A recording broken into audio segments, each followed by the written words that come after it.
Hall, the first mate, and his Inuit guides went out October 10th to explore the area, and they came back October 24th. It was on this day that he had a cup of coffee and became suddenly ill. Now, it started with an upset stomach, then progressed to nausea, vomiting, and delirium over the next 24 hours. Hall started accusing several crew members, including Bessels, the science dude, of poisoning him. The science Here we go. dude. Here we go, but He also refused to allow Bessels to treat him because of his suspicions, and he got a little better over the next several days. A little, He was able to walk around on the deck and stuff. He got a little better. Bessels talked the chaplain into convincing Hall to let him examine him once again, and after this, which would have been around November 4th, Hall became ill again, and with vomiting and delirium, and just collapsed. Now, Bessels diagnosed him with apoplexy. Give me a sec. And Hall died November 8th and was taken on shore for burial. They buried him over there on Greenland. And Greenland? Now, apoplexy comes from the Greek term apoplexia, meaning struck down with violence or to strike suddenly. Now, this has been used since antiquity to identify a disorder in which a person suddenly falls without consciousness or motion, retaining pulse and respiration, but just out. Now, these days we say it in reference to like a stroke or a cardiovascular accident sort of thing.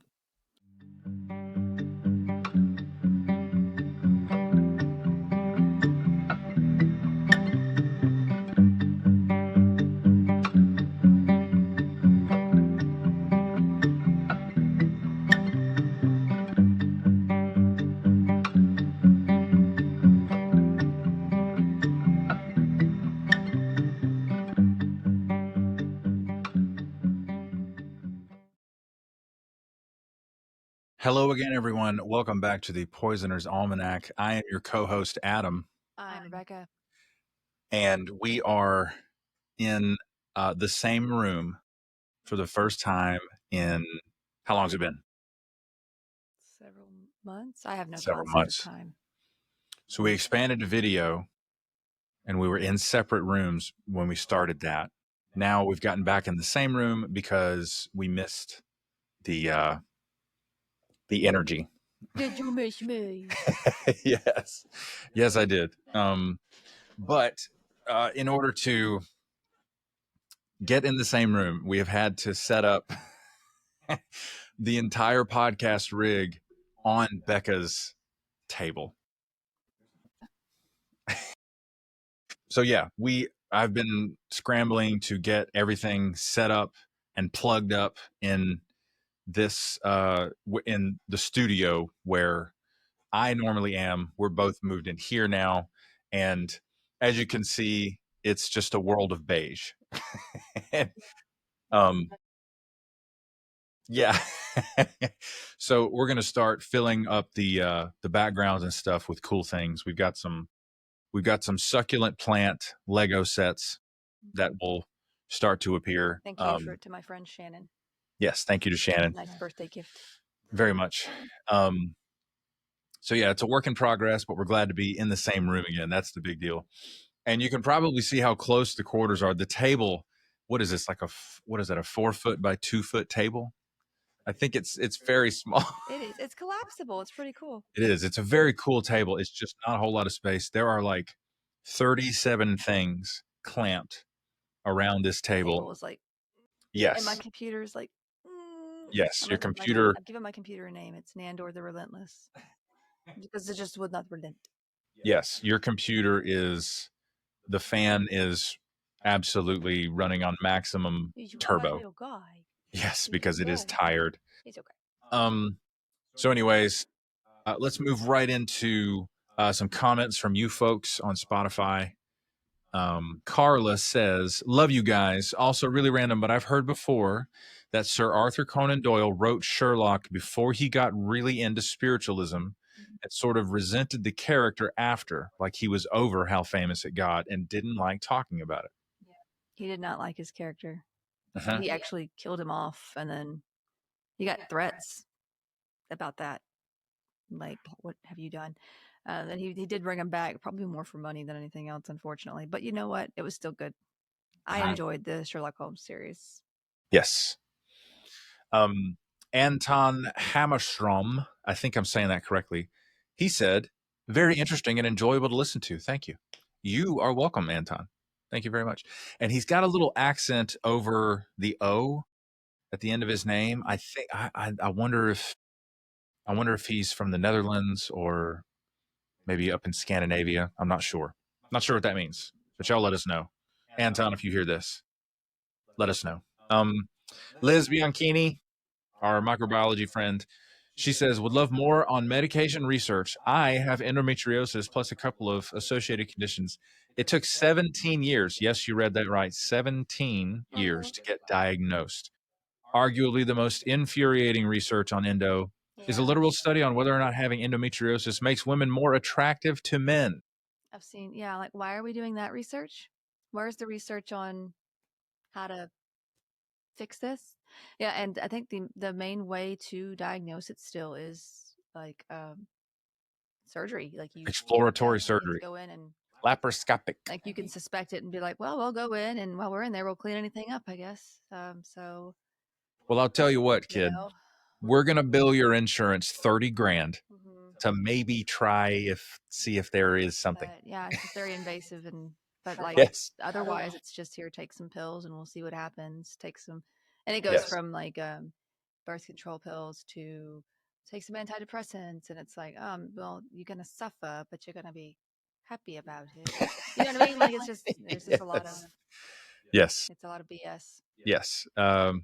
She continues, that's what money was spent on rather than causes or treatments for it. I don't even have the words to explain how angry I am about that. And ladies and gentlemen, this is why girls are choosing the bear. We don't care if our illnesses make us more attractive. Actually, it doesn't matter. Doesn't matter. You're not going to believe this, but it doesn't matter. We care about not feeling like crap. That's right. So, let me scoot up. Make sure I stay in range to the microphone. My hypothyroidism make me more attractive? 100%. So, thyroid. So, thyroid. Is that what you did? Do that again. Thyroid. But technically, it's my immune system's fault for going after my thyroid. Well, I'm sorry, that's the clinical truth. Yes. So moving on to poison in the news, I have a very interesting case. I'll just say it's from my job, and that is as specific as I can get. I met a woman who has moved to this area after a hospital stay. Why? Okay. After a hospital, well, she was coming from Alabama. It's not that much different. Oh, well, you know what then? Yeah. Yeah. So she had a hospital stay where she had multiple abdominal abscesses and she was septic. And, when I see a patient for the first time, I work in home health, so I'm in the patient's house. It's I'm kind of getting the rundown, what caused this whole episode and how do we,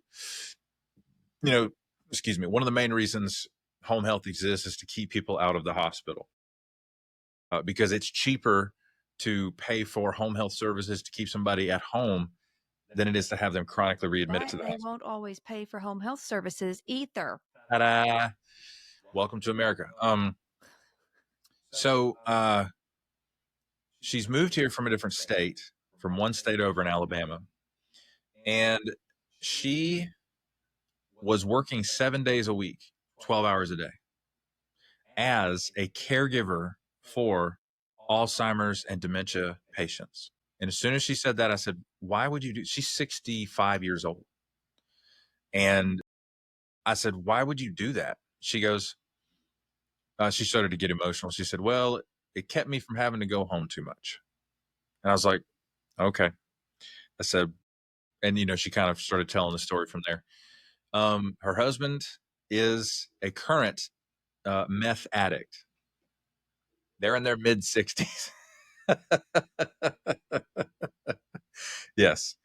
I mean, obviously addiction is a horrible thing, but it's yes. She didn't know. That's she married him like to hide. Usually, it's extremely hard to hide. She said she had no idea. I don't believe her at all.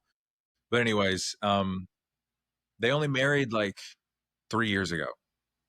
So like he was probably using when they met. So leave him at church. Leave him. I know. She did. but it took a near-death experience for her to do it. So, oh boy, he had been emotionally abusive. He had taken out a life insurance policy on himself and her. And I don't think I have to tell all the true crime fans out there, that's motive. Yeah. Well, and he's probably manipulating her into not leaving, and at that point, I'm thinking like he's on meth and he's not even there. He's Like not with us. he's doing all kinds of crazy stuff. But because I Yeah. had an uncle who was Mhm. hooked on it for a long time, and thankfully he got off of it. It took a lot it's a very addictive substance. Yes, And extremely. it took a lot to get him off, but Mhm. but yeah, it's a pretty terrible thing. Yeah. He did not want her to go to the emergency room because he would literally tell her, "I'm afraid they're going to say that I've been doing something to you." And then when she does go to the ER, yeah. Then when she does go to the ER, the doctor who sees her immediately contacts Adult Protective Services because he can tell the way they present in the ER. She was physically shaking because she was there. She knew yes, she knew she was physically in danger, that if she left that facility, she didn't know what was going to happen to her. That was the bottom line. So also, they ran toxicology because they suspected poisoning. Well, smart doctor, because Very smart. I had a case when I was working at the VA, and I'm telling you, I still think this man died from being poisoned. You told me And about they were that. like, Yeah. "Oh, it doesn't really matter. We don't really need to do that. Mhm. His family wants to." I'm like, I think his family is the one doing it. Anyway, Yep. more on that story later. More at 11. So yeah, she's my current patient right now, and we are just trying to get her well enough to go live on her own. They have an apartment that she's supposed to move into, and I asked her directly because this is pertinent to what I do professionally. What are the chances he shows up here? Because we're not coming here to see you if there's a danger to our staff. We're not doing that. They seem to train you guys in Taekwondo. Like they did that to Kamsamida. they Kamsamida. Kansanida. They when I was working at the VA, one of the requirements was to do a self defense class before being put on the floor because there'd been so many incidents. Fun times. I just can't. I just can't Well, with you're the dealing VA. with like veterans too who are like confused and stuff, and so PTSD. for some reason they keep those skills up here, but Oh, the brain is a funny place. the brain is a funny place. You know. Truer words were never spoken. Story time. I escaped a religious cult 7 years ago. Without going into too much detail here, let me just say it was an extremely difficult journey. My mental health spiraled downhill, and I thankfully had enough presence of mind to seek out a therapist to work through what was going on with me. My therapist helped give me context to all the wild things I had walked away from. He was kind, patient, and guided me through what my new normal might look like. I had never had healthy boundaries in my life.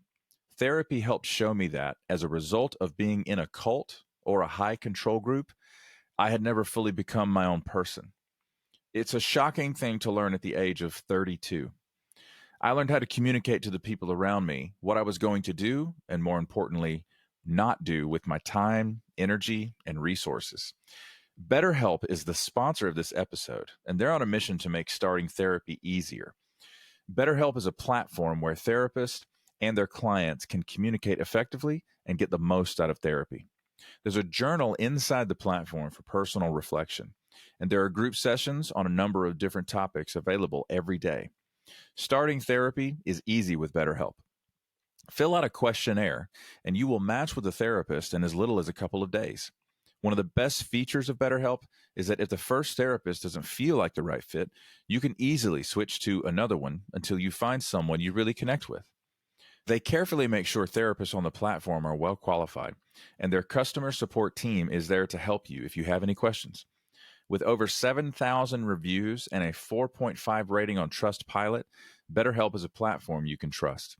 If you're struggling and think you'd benefit from a therapy session, go to betterhelp.com/almanac or choose the Poisoner's Almanac during sign up and get 10% off your first month of therapy.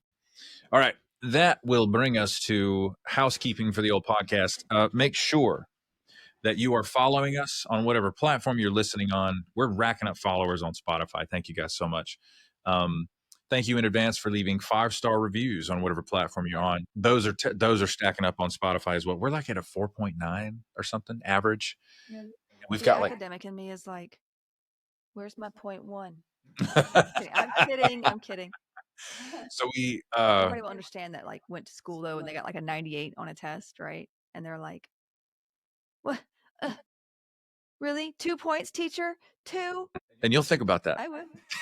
I will. So thank you guys for leaving all the 5-star reviews. There's several hundred. There's like 300-400 reviews, I think, on Spotify alone, and we're at like a 4.8, 4.9 average. It's great. Follow us on socials. We have links in the show notes and in the YouTube description on where you can follow us on socials. Oh, just so you know, we're uploading video versions of the podcast to YouTube now. The link to the dedicated YouTube podcast will be there for you all if you prefer video. YouTube is the #1 podcast platform. Really? Not Spotify. Let's see. If you're listening on a mobile device, be sure to screenshot, when you're listening and post that to your socials. Tag us in it. We'd love to reshare that and interact with you all online. The Patreon is up and running. Link in the show notes to join there to support the show for $1 per month. Let us know what kind of content you'd like to see. Speaking of, we're about to add another tier to the Patreon that will include a private Discord, monthly live streams. Are we going to do that next week? I don't know. Are we? I think we should. I can ask, actually. Yeah, let's do that next week. Yes. So we're going to do it. Yeah. What did I? Let me make sure I say it all. Private Discord, monthly live streams, and watch parties. And we have not decided what show or movie we will watch first for our first watch party. I got some in mind. I know you definitely do. But let us know what you guys would love to watch together. If you don't know what a watch party is, it's where you kind of live stream. Is it a live stream per se, or is it? You've done like a watch. Was that a watch party you did with your friend in New York on Netflix? Was that a watch party per se? I don't know. With Kara? Is it a live? Yeah. It was like because we're buds and we live so far away, we can't watch TV together. So we did like the little buddy thing. Yes. I think that was put into place like around COVID.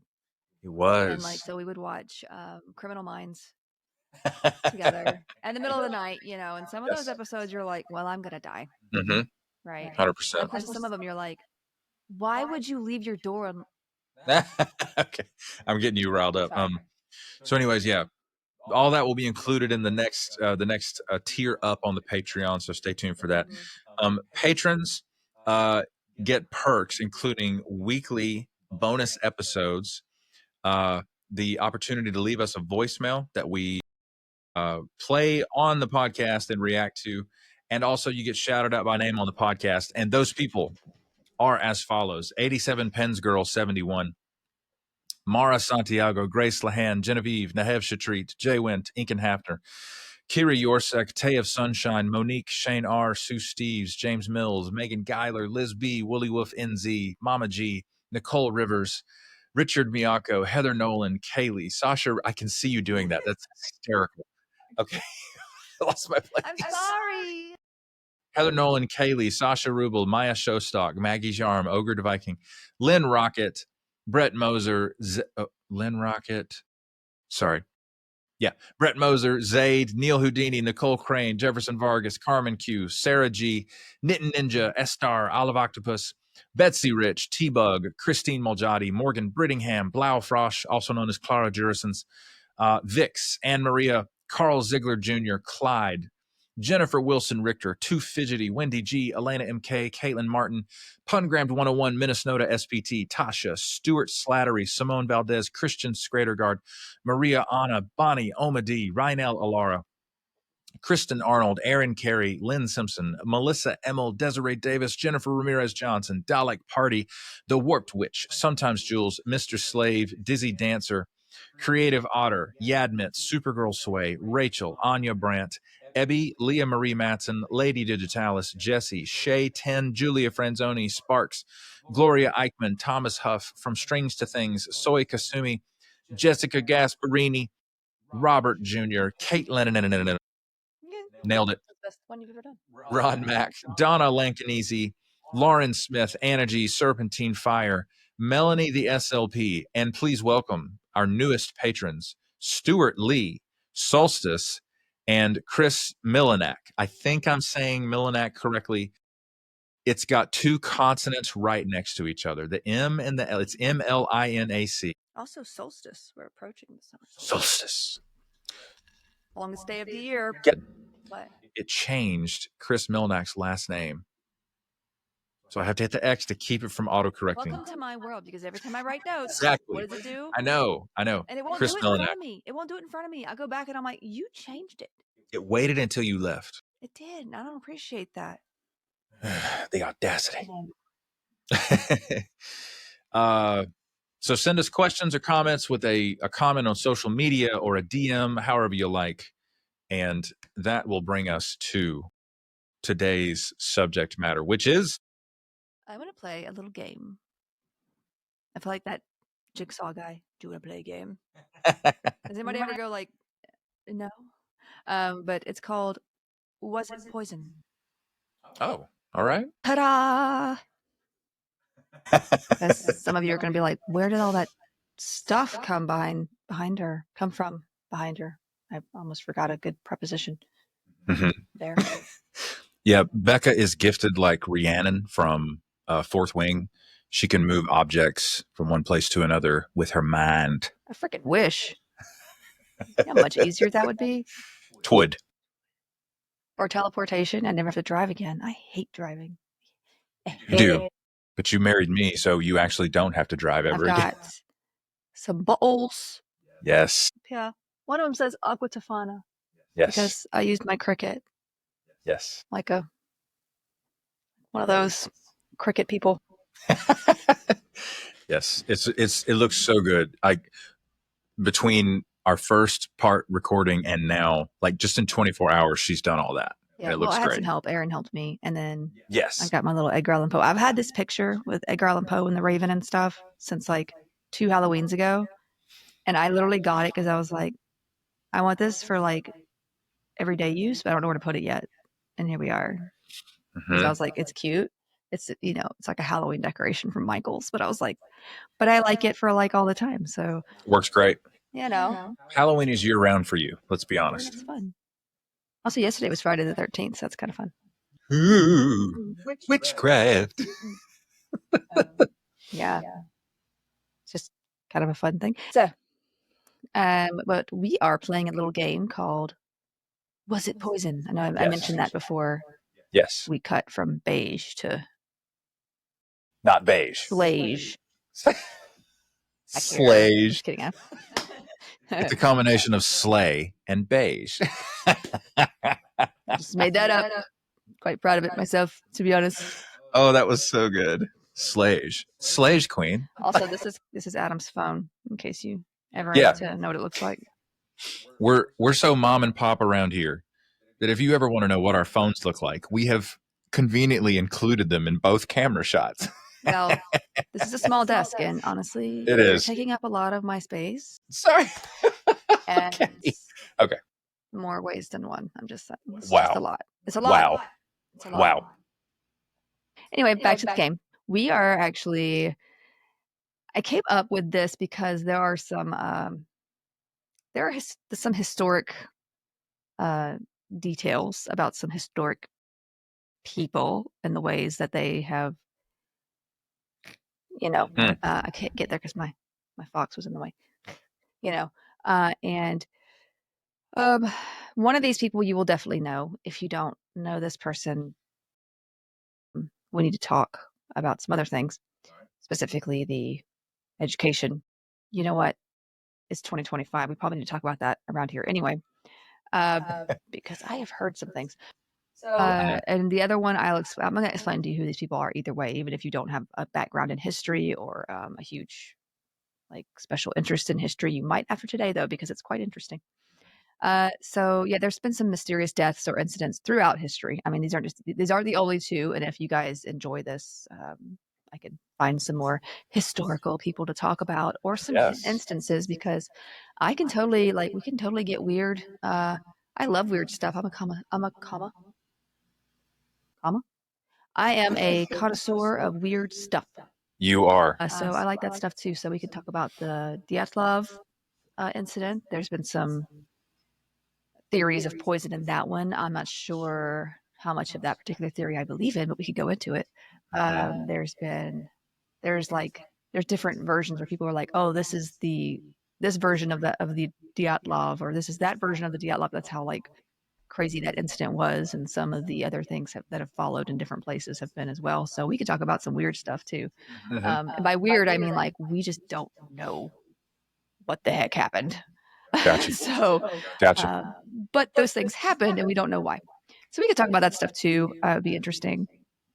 Now, but only theory has been really able to satisfy our understanding in these as well. So I thought it would be fun to visit some of these cases, and you give me your thoughts about them, and we can discuss whether some poison or environmental toxin was involved. Yes. Or not. Either way, we're gonna have some fun.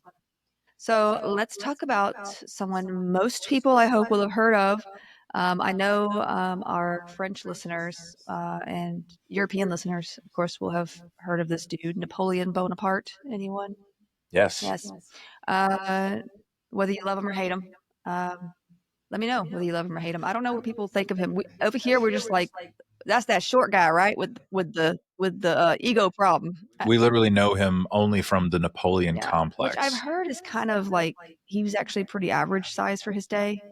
Yes. So I mean, sure, just kind of a error.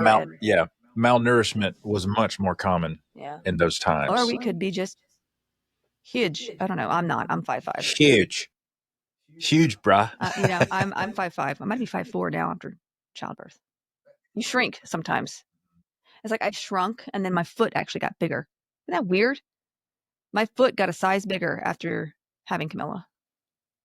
I wouldn't be surprised. Did one of my vertebrae just go into my foot? I know that's impossible, but it feels, Clinically, no. But is it good for the content? Yes. I'm just saying, just feels like it sometimes.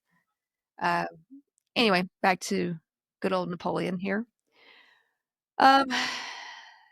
You've seen the time travel thing.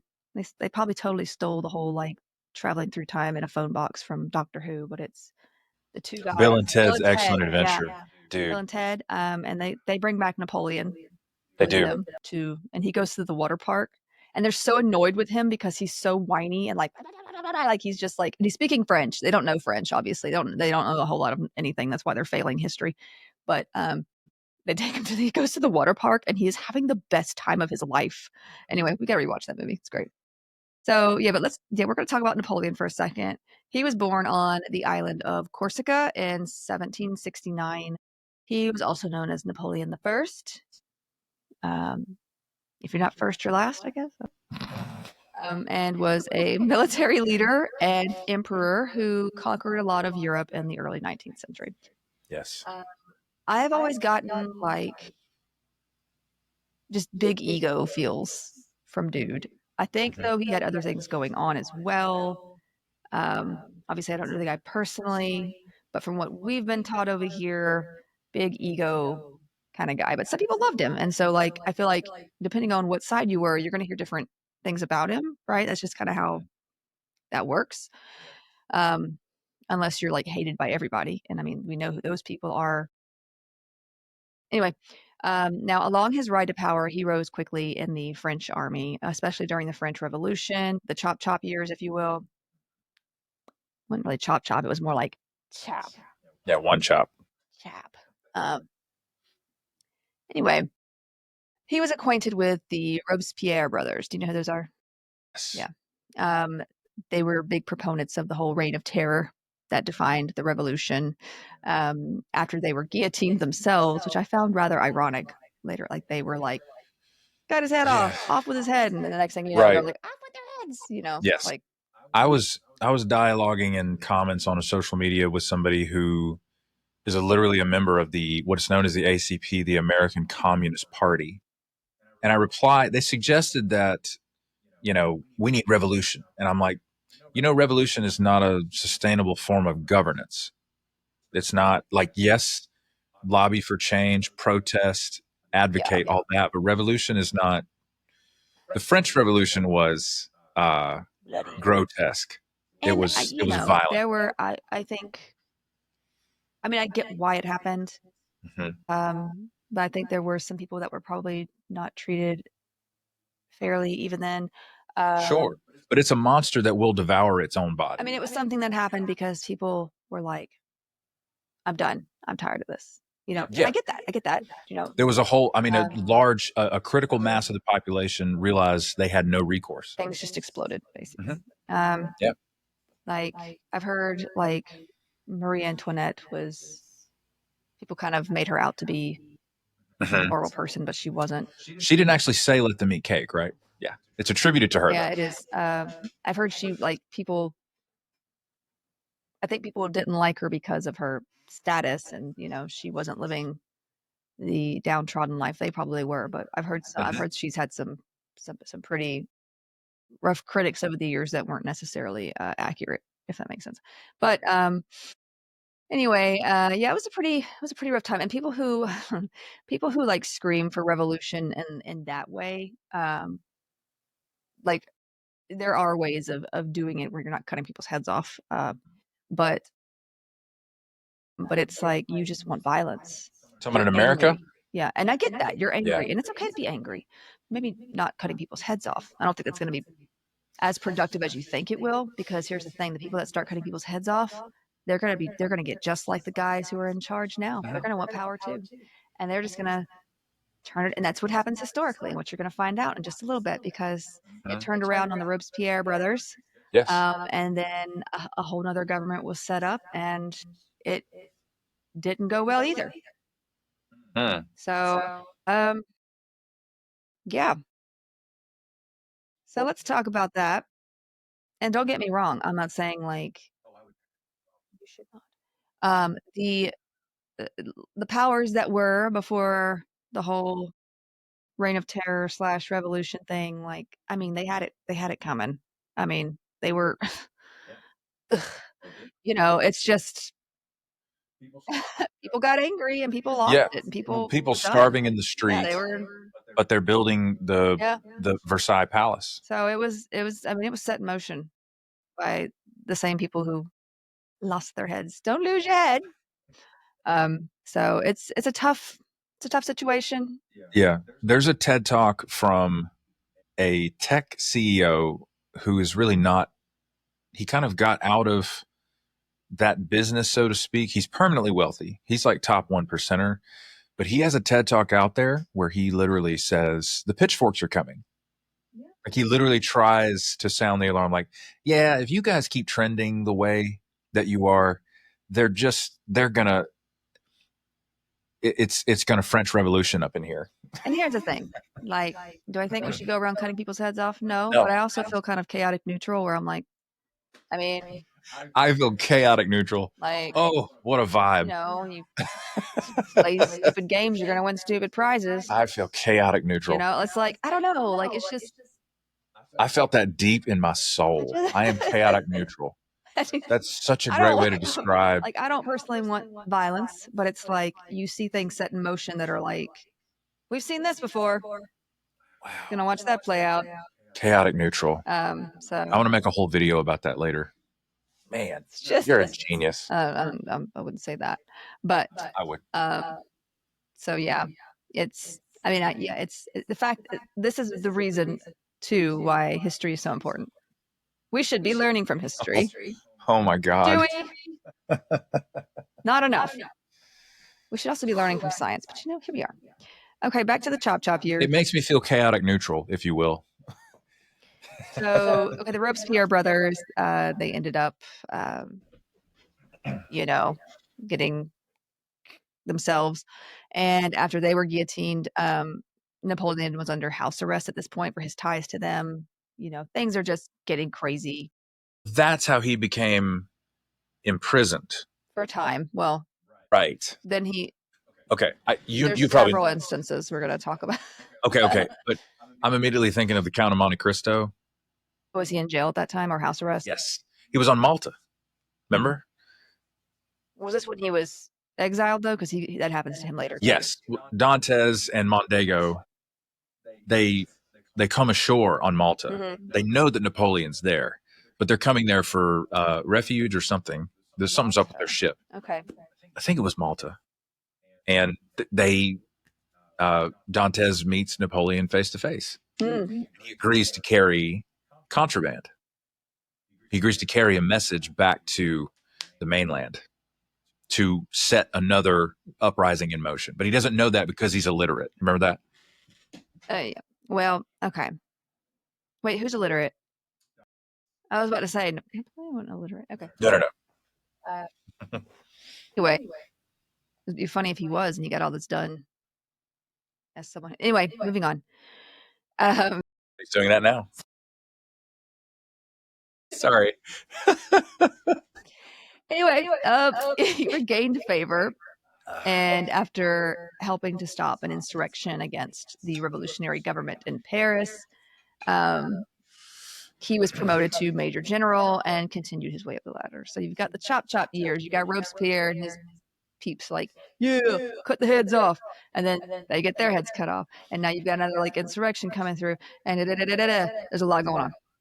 Mm-hmm. Now he led armies against Austria, the British, along with Russia, Prussia. Specifically from 1803 to 1815, you had the Napoleonic Wars. This was a series of major conflicts with various coalitions of European nations, like I just mentioned earlier. In 1803, partly as a means to raise funds for future wars, because war costs money, Napoleon sold France's Louisiana territory in North America to the newly independent U.S. for a cool $15 million. I never knew that was the reason they sold it. Yeah. That's fascinating. And this is what later became known as the Louisiana Purchase. So that's how we got Louisiana. Mm-hmm. By the way, if you're native to Louisiana, you know this, or if you've ever traveled through there, all of the names of things are French. They are organized not in counties, but in parishes. So it's a parish government, not a county government, literally because of the French Catholic. There's the whole Cajun vibe. Mm-hmm. Creole, Cajun, and the food is amazing. Yeah. And and it's also kind of a spooky place. There's some spooky places. Mm-hmm. Anyway, before the Napoleonic Wars, however, he had helped overthrow France's post-revolutionary government. See, there's always going to be a post-revolutionary government that you got to overthrow. In 1799, and he replaced it with this 3-member consulate, and then of course himself as first consul, which would be the leading figure of France. So he did try to govern stuff. He centralized the government, instituted reforms in such areas such as banking, education. I can't tell you what all those were off the top of my head. We'll be here forever. Supported science and the arts, sought to improve relations between his regime and the Pope, who represented France's main religion, Catholicism. And this had suffered during the revolution for good reason, I suppose. I mean, chops and the French Revolution was aggressively anti-religion. They did not like the church. I think they were militantly atheist or agnostic. Well, at the same time, you've got the church and leaders they're conspiring together. The ruling class of the church is also the ruling class of the French society. There's reason for all that, but but they were trying to, let's be friends.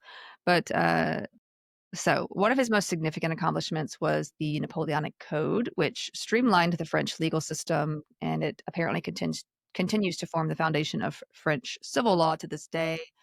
But then he was like, you know what? I want more. I want more.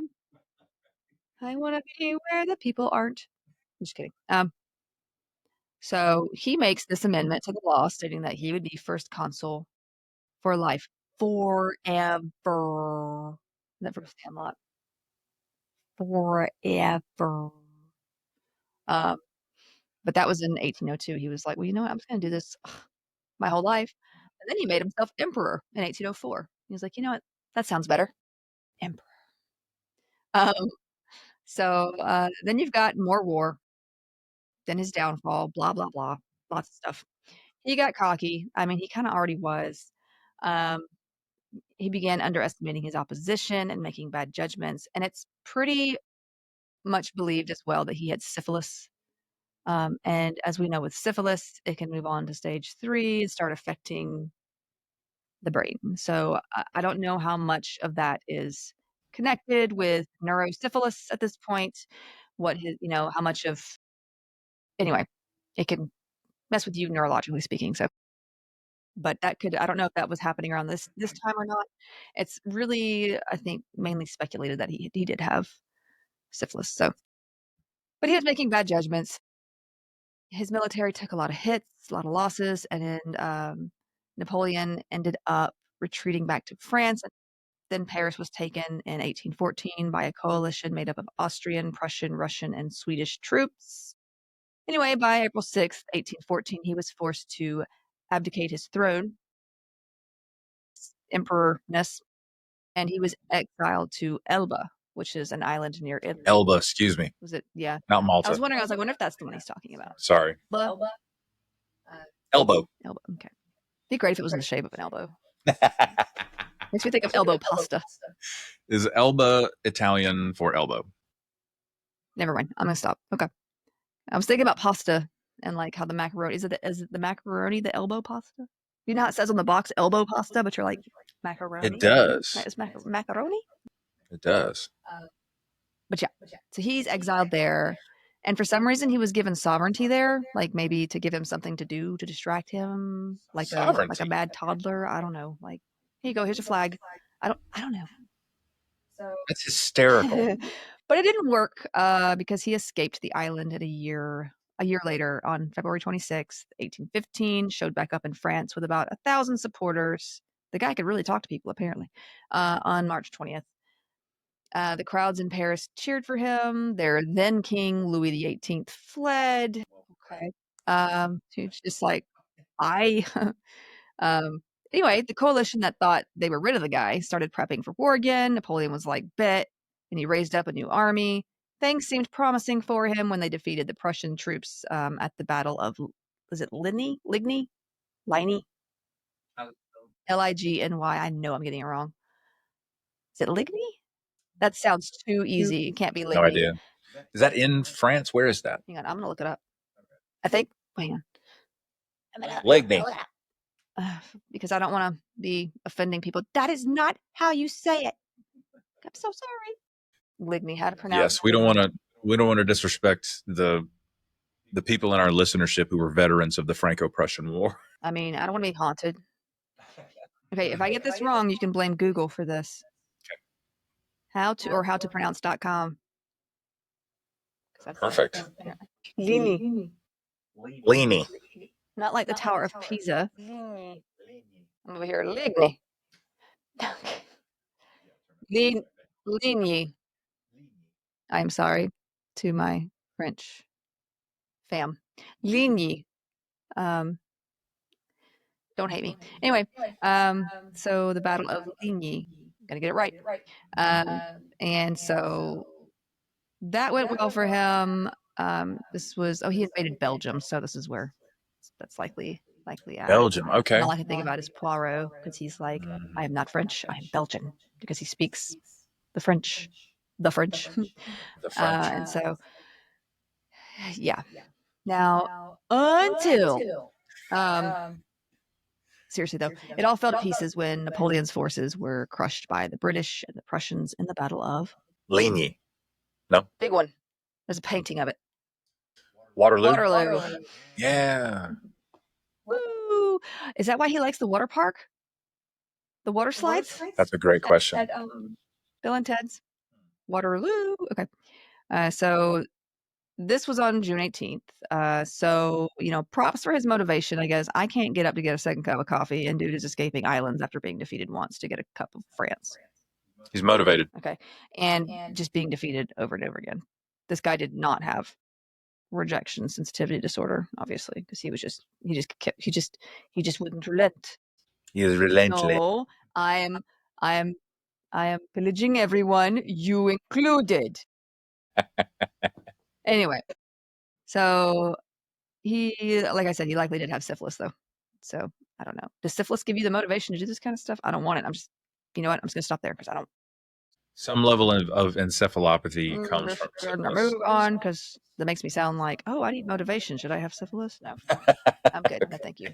So there's some brief history. He was exiled once again in October of 1815, this time to St. Helena Island. Know what you're thinking? Not South Carolina. Oh, wow.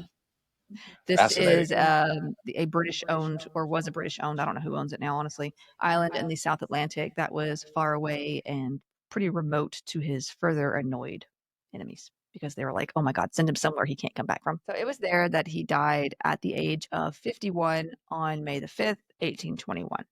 The original cause of death was supposedly stomach cancer, or ulcerative stomach cancer, really, but there has long been debate about it. And this, my dear Frodo, is where it was a Hobbit reference.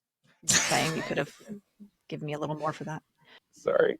An autopsy was done on May 6th, 1821 at 2 p.m. by the Corsican doctor present, and 7 British doctors that were there. It's a lot of doctors for one autopsy. Then again, it was like the 1800s, so maybe that's normal for them. The Corsican doctor gave his findings in one report as, and this is a quote from said report, the liver was swollen and of an unnaturally large size. Then later, in another report, he said, the spleen and hardened liver were extremely large and swollen with blood. The liver tissue, red and brown in color, showed no other significant alteration in structure. The liver, which had suffered chronic hepatitis, so that was his take on his liver. The organ that was found to be the worst affected was the stomach, in addition to being heavily corroded with a cancerous ulcer, as it's called in these reports. The stomach lining also contained a hole, they called it 3 lines in diameter. This is about 7 millimeters in diameter. The autopsy also reported significant annular swelling near the pylorus muscle. So that is your, up here. Yeah, the esophagus connecting to the stomach kind of area. So if you have bad acid reflux, your pylorus sphincter is the one that's coughing that back up in there. Not coughing, but you know what I mean. Right. Regurgitating. Yeah. Vomiting then. Yeah, pretty much. Been there. Sucks. But yeah, the pyloric muscle is in that area at the top of the stomach. So he apparently had some sort of, it was described as a malignant cancerous growth in that area at the time. Now, apparently the doctors began to argue over these reports and things got pretty heated. Whatever. They finally all settled on listing the death as due to malignant cancerous growth near the pylorus muscle. His father had died of stomach cancer as well, and there was speculation that Napoleon had recent stomach pains, as he's often pictured as having his hand on or near his stomach in his jacket. Yes. I think I have a picture I sent you of him. I just had it up, yeah. Let me show you this. Now, he's not always pictured with his hand on his stomach. There's pictures of him on his horse, and he looks magnificent. And then there's, pictures like this. This is maybe an older picture of him. I probably could have done him more justice with a picture that did better with his hair. But I am sorry, Napoleon. So the hand in the jacket is always an indication, an indication of GI upset? That's a suggestion. Yeah, he may be doing that sometimes out of, posing. But some say he's always holding his stomach. Maybe Could be both. But yeah.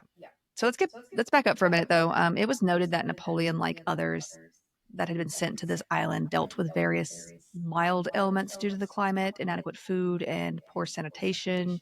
You're on like a humid, hot island with no indoor plumbing. I mean, sanitation can't be too great. Now, by 1816, he was complaining to Dr. Barry O'Meara, an Irish surgeon who had been his doctor for some time and had accompanied him to St. Helena Island. Now, that's a doctor. Doctor going there, would you? I think they made him go. Someone like the people in France were like, "Hey, you're going to go with him." Yeah, of course he did. I mean, they probably are commanding him to do so, but like, I'm assuming he was in France at the time Napoleon was exiled, and basically fell in with his squad at some point before he was exiled. But just the idea, they want him to be alive. They don't want him to die out there. Is what it is. They want him to be alive to serve his sentence. That's got to be part of it. Well, yeah. So at the time, it was said he was complaining of insomnia, headaches, and gouty pains. I mean, now he became irritable and melancholy. By the next year in 1917, he was worsening and having abdominal pains, swelling in his legs, and lower extremity weakness. Dr. O'Meara diagnosed him with hepatitis and gave him what was called calomel. Calomel is a medication that was made from mercury chloride. Okay, I know. All right. I know where this is going. Yeah, a lot of medications were made from heavy metals and toxins, but here we are. Sure. I mean, people took mercury for syphilis. He might have been taking mercury at this time for syphilis as well. I'm not sure if that's actually the case or not, so don't quote me on it, but it is said that he had syphilis and he would have been treating it with mercury as well when he was treating it. So, and as we know, mercury does not make it disappear. So whether he was still taking it or not, I don't know. So I guess O'Meara had attempted to gain some sympathy for Napoleon by supposing that the island was causing his hepatitis ailments. And with some hepatitis, it could be, I mean, like the food, there's foodborne hepatitis, waterborne hepatitis, that could be a thing. But the leading official on the island, I think the governor or whatever, was not having it. And O'Meara got sent back to London by 1818. He was like, no, go away, because you're bothering me by having sympathy for this man. He's not going to be sent back anywhere. Anything. Yeah, the Brits don't. Yeah, the Brits don't care if Napoleon lives or dies. They'd rather he not live. Yeah, because they don't want any. They don't want any intrusion from. They're just like, we're done with him. No, thank you. Mm-hmm. So January 16th and 17th of 1919 were even worse for Napoleon, and he seemed to be near death at this point. Another doctor was called in, and he too diagnosed him with hepatitis, and this just pissed off the governor more because he was like, he's faking it. So another doctor came in and also diagnosed him with liver disease, hepatitis, whatever, but also said that he should get more exercise, because that sounds fun. You got liver disease, get up and walk around. And it's like, if you've been to the doctor and they're like, oh, I don't feel great. Have you been exercising? Like, no, because I don't feel great. I don't think that's... No. Yeah, so if you've ever been to the doctor and their advice was to look you over and just say, just get more exercise. Napoleon too. Okay, Napoleon too. So he did fare better for a while, but it did not last, and he became ill again. It progressed quickly this time through symptoms of abdominal pain, shoulder pain, fevers, coughs, chills, gingivitis. Anyway, I guess bleeding of the gums, really. I mean, it does come... the awful, the malnutrition stuff that would cause dental issues has been documented by now. Hepatitis, he's losing clotting factors. He's going to be bleeding in some places. Oh, I didn't realize that. Yeah. So interesting. Anyway. Oh, and alternating diarrhea and constipation. So that couldn't have been fun. Oh, he had GI issues for a little bit already. Mm-hmm. So not fun at all. He did not get better over time after this, and by March he was confined to his bed, and as we've said, died in May. Sometime before his death, the doctor, the third guy that was like, yep, liver disease, the one that they finally were like, okay, fine, he's got liver disease. Gave him this remedy known as a tartar emetic. An emetic is something that's going to make you, bleh, right? Or purge in some way. This one happened to be made with antimony, another heavy metal. So this obviously led to vomiting as it was intended, which only would have made him worse and weaker. At this point, you still got the whole humors thing. You've got the let him purge his guts out. That'll get whatever's bothering him out of his system. Okay. Not long before his death, it was reported that Napoleon asked for a drink made of bitter almonds. And I know what you're thinking. Like, we've talked about how cyanide smells like bitter almonds. That's because with bitter almonds, you have some factor of cyanide in them. But it actually was quite common for him to ask for something called orgeat. It was this orange flavored beverage with oil of bitter almonds added to it that he liked, I guess. Now, obviously, bitter almonds, like I said, contain cyanide naturally, but he was asking for the drink and it was relatively common, like I said. So he wasn't like, kill me with some bitter almonds. So, yeah. Now, it's actually used in cocktails as well. This orgeat. Orgeat? Orgeat. I don't know. I've never had it. Never had it. So, not a fan of bitter almonds myself. But yeah, he was then given a large dose of calomel, like very large, by a British doctor, which led to hemorrhage and his ultimate death. So, we're talking large, like A British doctor? yeah. Yeah, he was sent there by the British government to finish him off. I don't know. Let's not kid ourselves.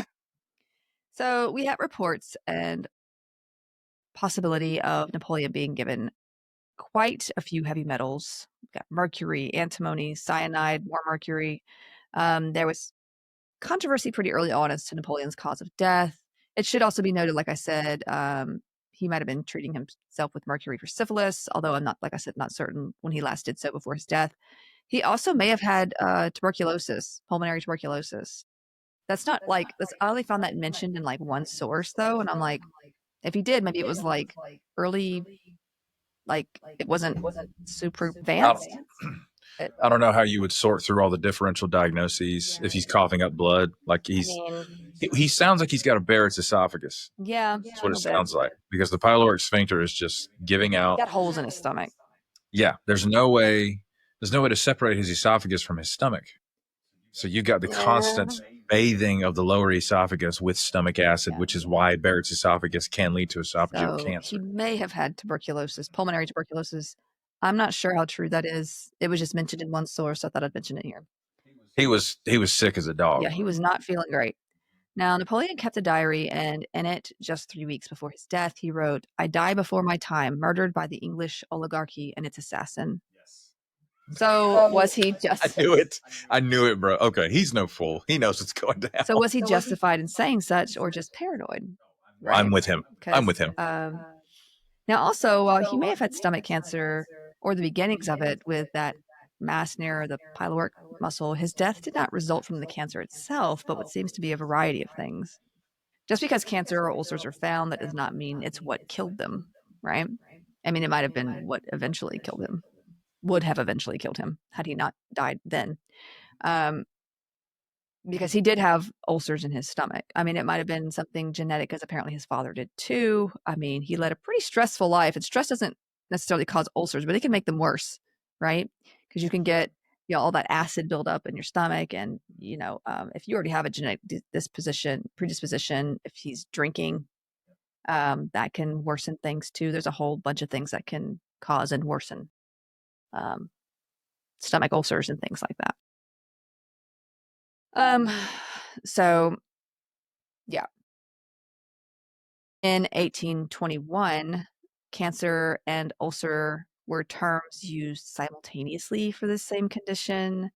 I'm not sure if it's because like they just knew that when ulcers got bad enough, the irritation and inflammation became bad enough, it would become cancer over time, because that can happen if you have enough inflammation in one spot.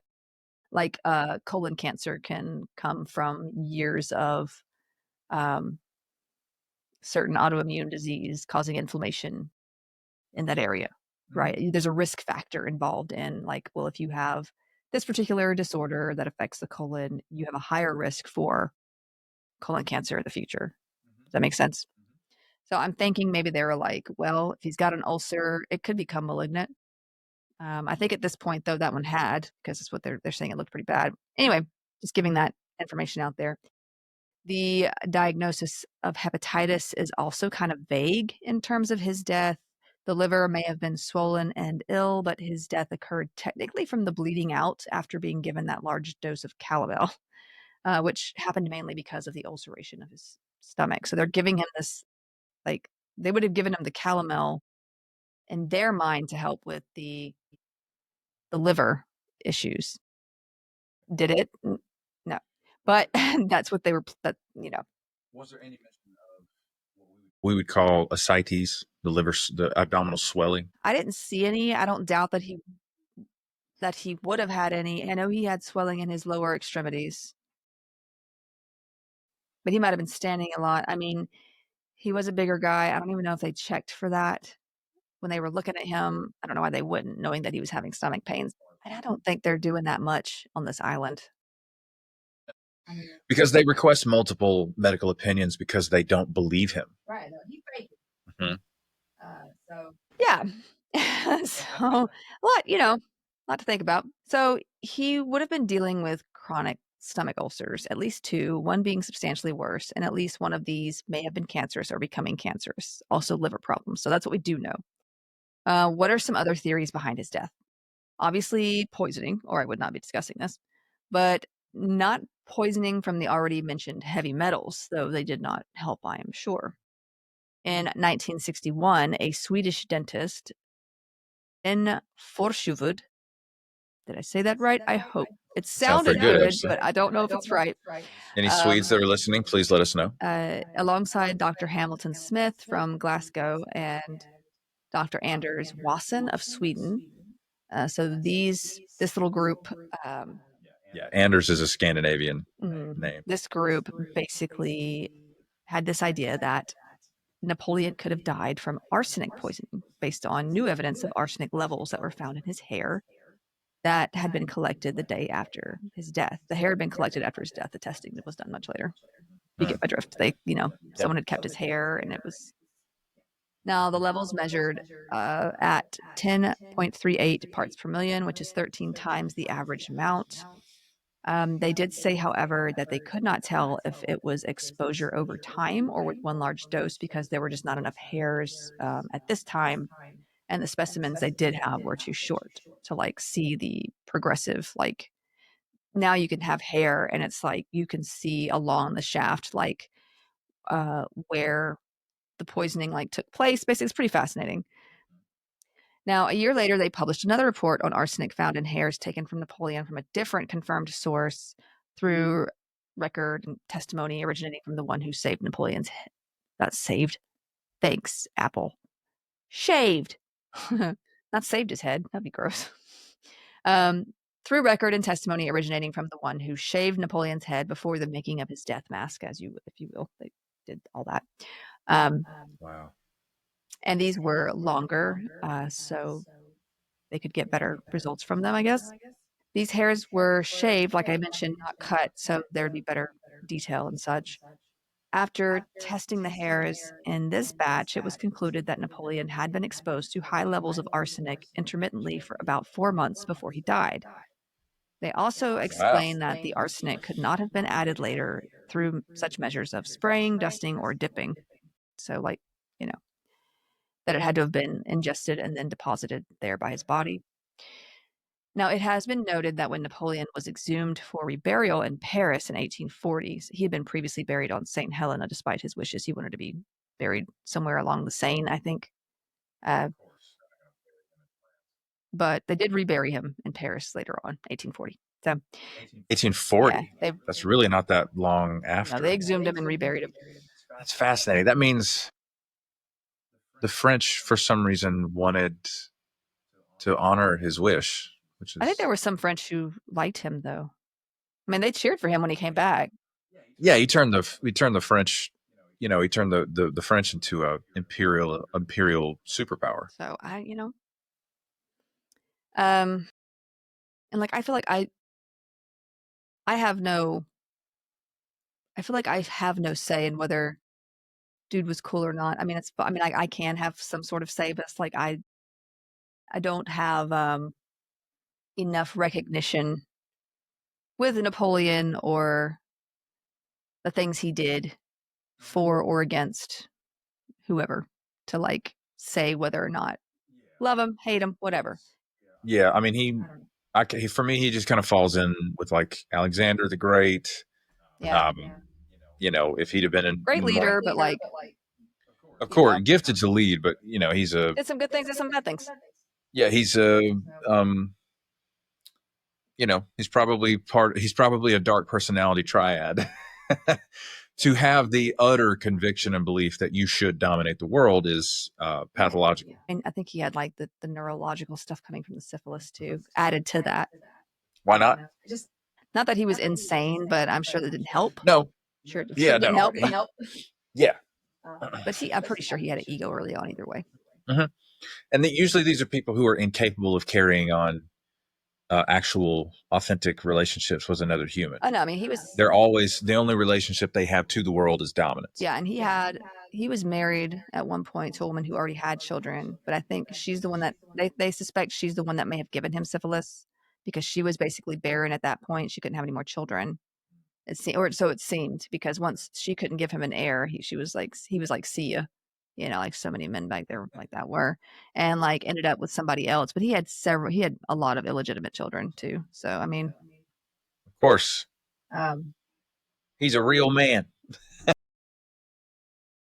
Anyway, now at this time that they exhumed him, he actually looked remarkably well preserved. Now, this could be evidence for the presence of a good amount of arsenic, because arsenic also kills microorganisms, causing decomposition, leading to what has been called arsenic mummification. Sounds lovely. And we're going to come back to that in our next story. So just because, it stops decomposition for a lot of things. So what about Napoleon's symptoms up until his death? Could arsenic have contributed? Maybe. Arsenic can cause acute and chronic GI issues such as diarrhea, abdominal pain, vomiting. It can also cause some respiratory symptoms like coughing, chest pain, shortness of breath. And it can cause headaches, weakness, lethargy, muscle cramps, metallic taste, of course, tingling in the hands and feet. Over time, it can lead to liver and kidney damage. We know he had liver problems, heart disease, cognitive impairment, and risks of various cancers. So, could fall in line in there. Certainly. So we do see some symptoms in Napoleon's final years to months, but would the poisoning have been intentional? That's kind of the next question. Some believe that Napoleon's friend, Charles Tristan, is it the Marquis? Marquis. Yeah, from Marquis. Is that his title? Yeah, the Marquis. Yeah. Marquis de Montholon, Monty Python. Nailed it. Yeah. Killed him based on the motive of Napoleon having left 2 million francs for him in his will. Others say it was an accidental poisoning. I mean, there's not much evidence behind that. He had money to his name by the time he's on St. Helena? Why would the French government not seize his assets? I don't know if that was a thing back then or if it was fascinating. I mean, or maybe he had it somewhere they didn't know about. I don't know. But apparently that's, people think that happened. There's not much evidence to really support that other than like, oh, there was a motive, maybe, Some say it could have been accidental. 2 million? In 1815, bro? that sounds like a pretty good fortune. I mean, did he go, I guess he would have been the type to go around talking about it too. I don't know. Now, obviously, there is going to be some controversy and difference in opinion over this, and those who did speak out about it had some good points of their own. The Reddit threads about Napoleon are on fire lately. I'm just kidding. Now, for one, arsenic was everywhere. We know this. We've done probably more than one episode where we talked about this. It was used in everything at the time. This was one point made by two chemists, J. Thomas Hindmarsh, excuse me. For some reason I wanted to say Hindermarsh, but there's no ER there. It's Hindmarsh, and John Savory in a 2008 rebuttal. This is like way after the original thing, but Wow. 2008 rebuttal on the matter. Another point that they argued was that the sample size of hair was too small for the analysis to be accurate, as the concentration of arsenic can change from hair to hair across the head. So, according to them, even with the use of this amount of specimen, hair arsenic values are only approximately related to degree of toxicity. So, according to them, in two persons living in the same house and equally poisoned, confirmed by electromyography, which they wouldn't have had back then, I don't think, by ingesting arsenic contained in well water, we confirmed differing hair concentrations of 47 parts per million and 4.2 parts per million. So they're saying, well, it's not really reliable to do that simply in the way that they did it. That is drastic. So, Okay. also coming back to the first point, while some concentration of arsenic was found in Napoleon's hair, it just means that he was exposed to it. This could have happened in a number of ways at that time. The wallpaper, as we've mentioned before, could have had been contaminated with arsenic. The water and food grown in the soil there may have also been contaminated with arsenic. Rodenticides, insecticides, clothing dyes, wrapper dyes, even medications, Fowler solution made with arsenic, cosmetics, face and hair powders made with arsenic, and skincare may have been contaminated with arsenic as well. So it was recorded, the size of the sample that was tested. That must have been. Yeah, I mean they only recorded. had like, you know, some hairs, but since like obviously you can't just be like, hey, let's get a bunch of hairs. What they're saying is they would have needed a specific amount to really tell, and they didn't have that amount because there's only so many hairs of Napoleon floating around. You know what I mean? Sure. I mean, now it also could have been emitted in the smoke from his coal burning fireplace. You know, arsenic. So he could have just been exposed to it like everybody else was. I mean, is it good that he was? No. Could it have like made his symptoms worse and helped kill him? Maybe. Is arsenic naturally occurring in coal? It's a naturally occurring element. It could be in the soil too. If you're burning it and you have no like ventilation. Now, these two chemists also made sure to remind readers that his father and a few other relatives had previously succumbed to stomach cancer, as it was reported at least, as had one of his many illegitimate sons that we know about. Thanks, Dad. Right? Thanks, Dad. While the first set of authors who tested the hair stated that it would not be possible for the arsenic to have gotten into the hair after his death, these kinds of keepsakes were actually sometimes kept in solutions or powders containing arsenic, as they were good for preservation. Another thing we'll talk about in the next story. So, I mean, I see what they're saying in like it would have had to have been ingested, because when you ingest it, it does get deposited there. I don't know how it works, if it's stored there, if there's a way to make sure that those don't cross the streams, or whatever. So, yeah. So was it poison or was it cancer? Personally, I think it was a combination of the two. I know that's the easy answer, right? His acute death, I believe, was caused by the large dose of calomel, personally, which led to his hemorrhaging and internal bleeding out. I also think he likely would have died in a similar way regardless, the way things were going. You know, if they had left him alone, he eventually would have died as well. I don't know how long it would have taken. It's also been suggested by those who stick closer to the poison theory that Napoleon had been given that drink he wanted with the bitter almonds in it, and then the cyanide from that concoction, though in small amounts, could have mixed with the mercury chloride and made mercury cyanide, which would have been lethal itself. So that's another theory that's out there. Cyanide. Amazing. So that would have definitely, helped him bite the dust. As an organic chemistry nerd, I immediately want to see a molecule drawing of mercury cyanide just to see how the bonds are worked out. It'd be great if it was like Disney villain green and purple or whatever. God, okay. Like you mix it together, you just get the poison apple that the evil queen had. Just pops up like, oh, what's this? But yeah. So there are people who think in that direction. Obviously, a different person than the one being looked into now, with arsenic, because it's in that case, it would have been cyanide plus mercury. But still, it's a theory.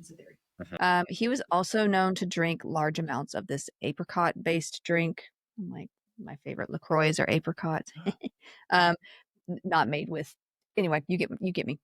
But this did contain hydrocyanic acid and prussic acid. Say that again. It did contain hydrocyanic acid, which would have been prussic acid. What kind of acid? Hydrocyanic acid. What was the second name? Prussic. Prussic. How do you spell that? Prussic.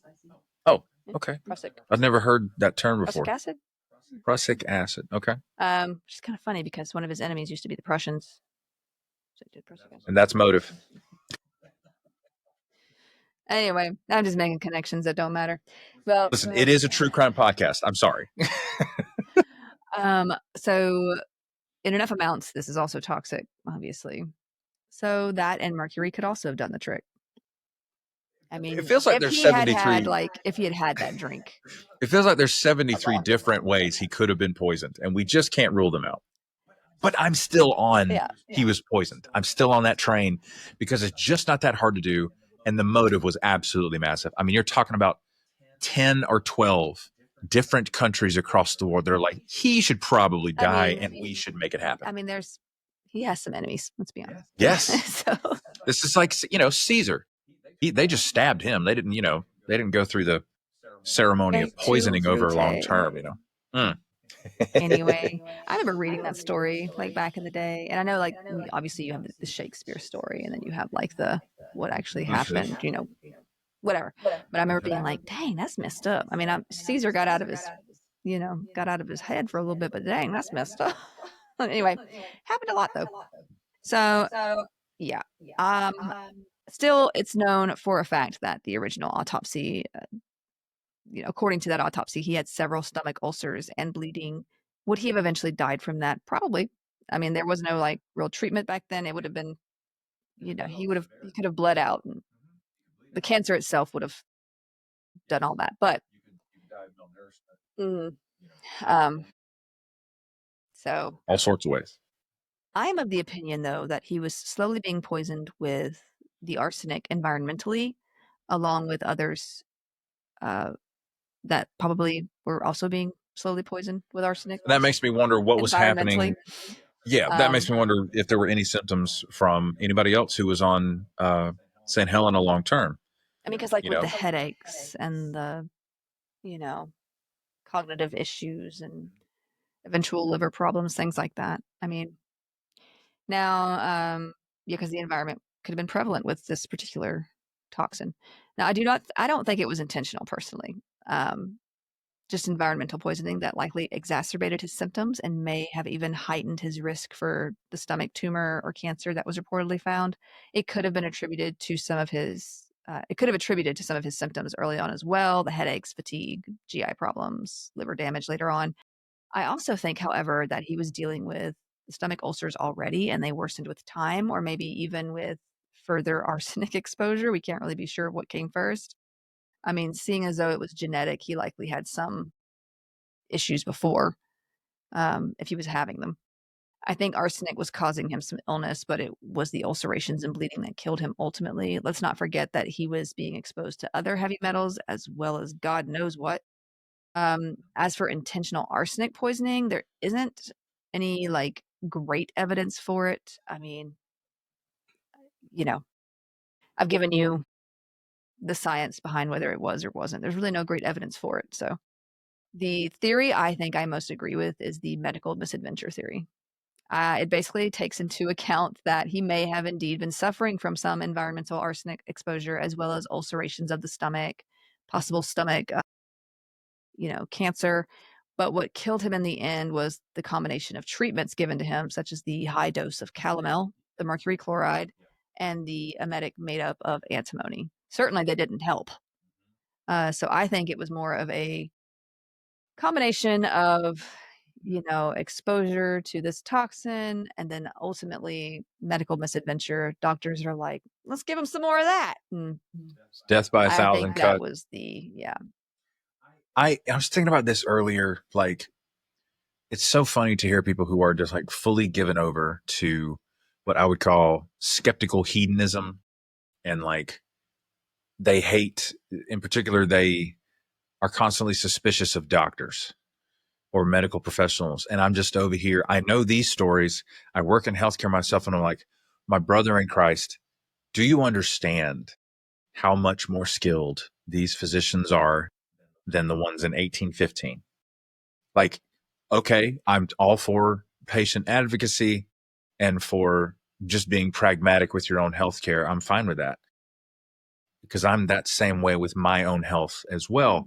But at the same time, I'm like, do you understand how much iteration, investigation, and scrutiny has gone into where we are now?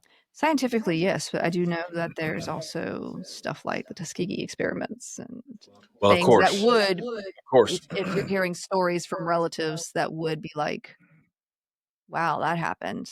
Yeah, that's why. Yeah, but that's why we can't. That's why it's dangerous to ignore patient advocacy, because it's like, wait a minute, is this ethical? What Of you're, course, there's regulations now too when it comes to. there are Right. now. I know there weren't I acknowledge then, that and it fully. took way too long for that to change. So I can 100%. understand the fear. I think it's definitely true that knowledge can help in that situation. I don't think we're that great at doing patient education, or we give a piece of paper and we're like, here you go, read this. You may not understand every word in there. I don't care. It doesn't really help help a lot of patients in that way, I think. And the ones who know healthcare are the ones who went to school, paid all that money to go to school and learn about it. And it's like not everybody has that ability or that Yeah, and I honestly, opportunity. it was strange because after I got into the field seeing patients, I started to realize how big the gap was between lay people and medical professionals. Yes, I understood the lingo can be confusing, but literally just the point A to point B stuff was wild. I was like, wait a minute, you don't like you're type 2 diabetic, and you don't understand how the food you eat affects your blood pressure. You don't understand why your blood sugar is not regulated naturally. They have no But they're idea. also hearing things from all sorts of media now. Well, of course, of And course. so they're trying, I mean, like, you can tell them one thing, they can go on Facebook and see something and be like, oh, yeah, that makes sense. I'm going to try that. And it's like, it's not based on science or anything like that, but they're like, they need to learn too where good information comes from, because there's so many places to get both really today. And it's like, I think actually somebody was talking to me. She's in school for something medical. I cannot remember exactly what it was. Speech, maybe speech. But Was it Minnesota? SPT? No, but I know who you're talking about, but no. I got a DM and they were like, oh, did you know it's actually tinnitus? But it's not tinnitus, it's tinnitus. And I was like, well, that's, it's like, yeah, that's probably true. I've been saying tinnitus because all of my patients say that. And something about patients, like, you say things and they're just like, they immediately cut you off. They're like, I have no idea what this person's talking about. So I try to like adjust what I say to them. I remember being in nursing school and like, don't call them blood thinners. They are not blood thinners. And like, I still say blood thinners when I'm around patients because they understand what I'm talking about. Yeah. And so it's like, I'll say anticoagulants too, but they're not going to know what I'm talking about. No. And so like, I They don't will know what adjust my language, coagulation. even if it doesn't make sense to Totally. fit their understanding, because I'm trying to communicate with them. I'm not trying to sound smarter than anyone, right? So you'll never hear me say potassium sparing diuretic. I will say water pill. Yeah, to them. Yeah. Because they know what that is. Like, and if I name it, if I say Lasix, right, or furosemide, they'll say 50, maybe 30, 50% of the time, they're like, yeah, that one. pink one. The pink Yeah, one. They'll go by the color of it. And I'm like, oh As my scary God, as I that don't is, know I what the know. pill looks like. Yeah. And so I'll say, I've come to just say things probably wrong, like tinnitus. I'll say tinnitus about my own ringing in my ears because I'm just like, Yeah. yeah, I've Because gotten it used has to a it phonetic. now. But it is Yeah, it is tinnitus. tinnitus. Tinnitus. I actually don't know, Yeah, but tinnitus. tinnitus works better because it's like a phonetic cousin to arthritis. Anyways, Well, and like obviously it's cool to use the correct way with it when you're with like other healthcare professionals because they know that language. And I love some etymology and where words come from and that stuff. So I'm always thankful when someone points out like, hey, like, did you know this is actually this? And I'm like, oh, that actually makes more sense. But yeah. And yeah.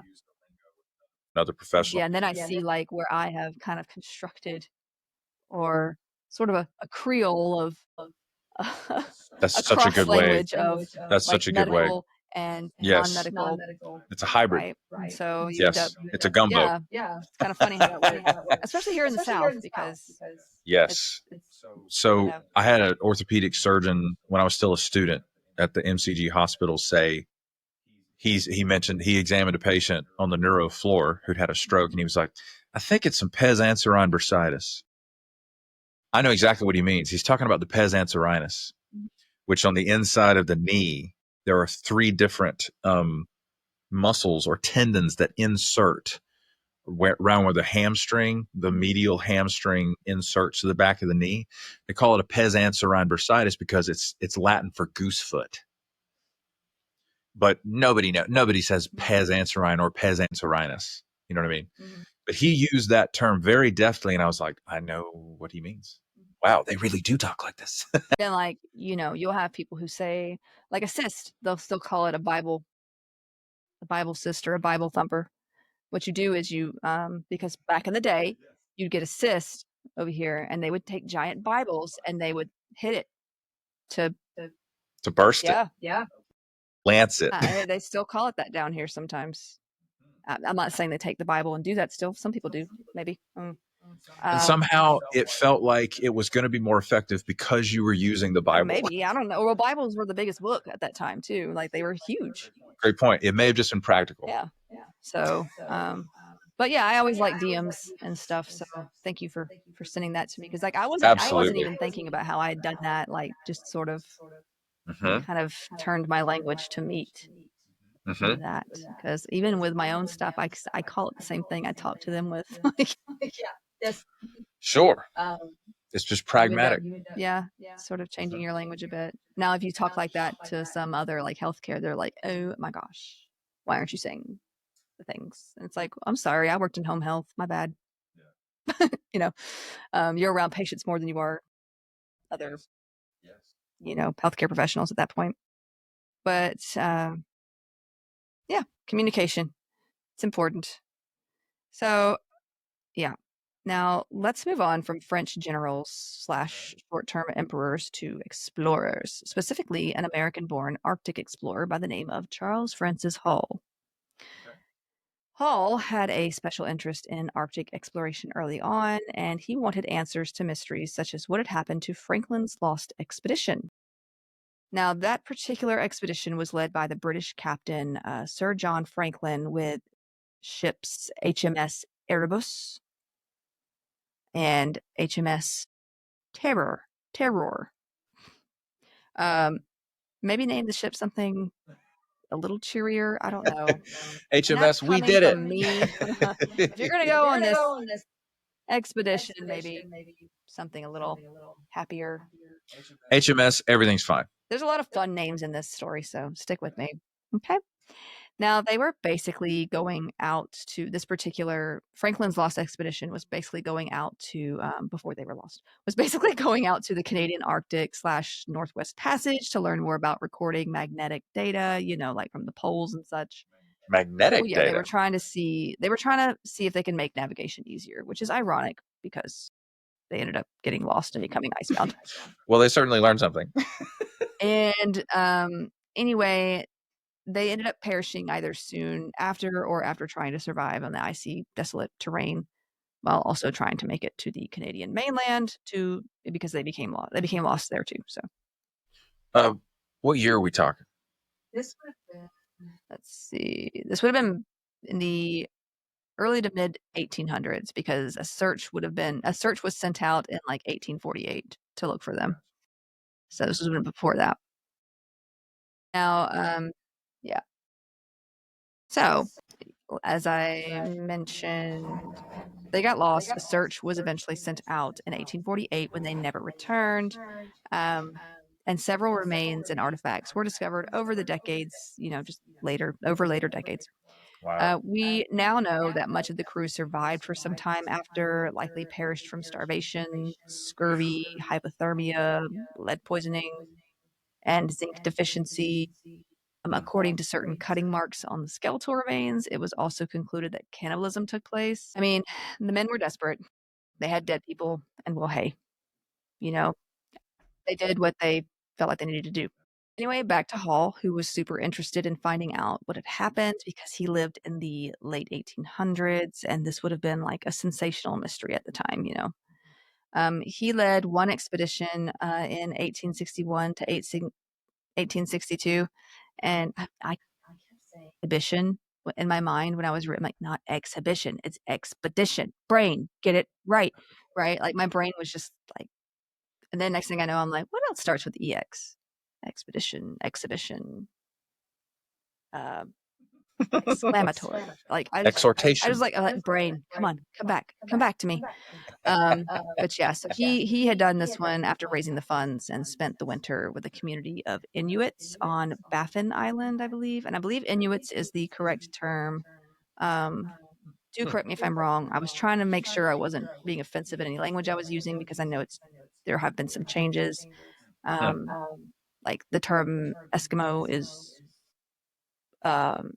basically derogatory to them. So I didn't know they that. don't.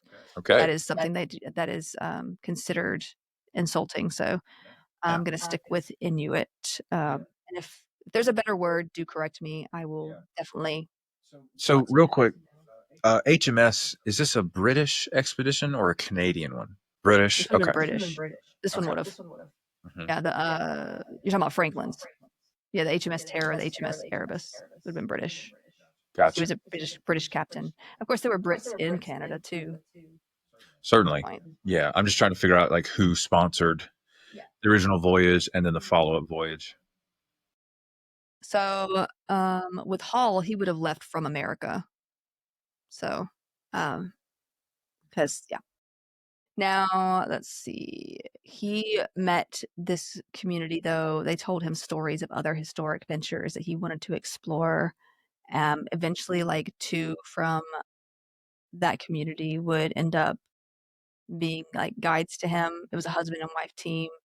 I didn't want to say their names badly, but they were really skilled with like survival. I think she was a seamstress and translator, and he was good with survival and So she guiding. spoke And English. yeah, she could like translate with them. Wow. So he had met this group of people and this group of Inuits, group of natives, if you will, and he had become friends with them and lived among them, that kind of thing.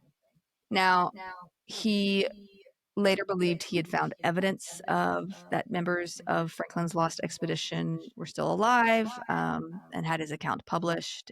I say he believed he found evidence. Okay, he didn't. I mean, I think a lot of it was more story, like he had heard that they might be. He's got to come back with something. Yeah. So he went on another expedition. This one was between 1863 and 1869 to search for rumored survivors of Franklin's expedition, or at least written records or something that they would have left behind. He did find remains and artifacts believed to be from the expedition, and spoke with the natives there as well to find out if they knew of the fate of these men. He also shot a guy. Okay. Brent killed a guy. Sorry. He claimed that it was like this guy was trying to throw a mutiny or start a mutiny.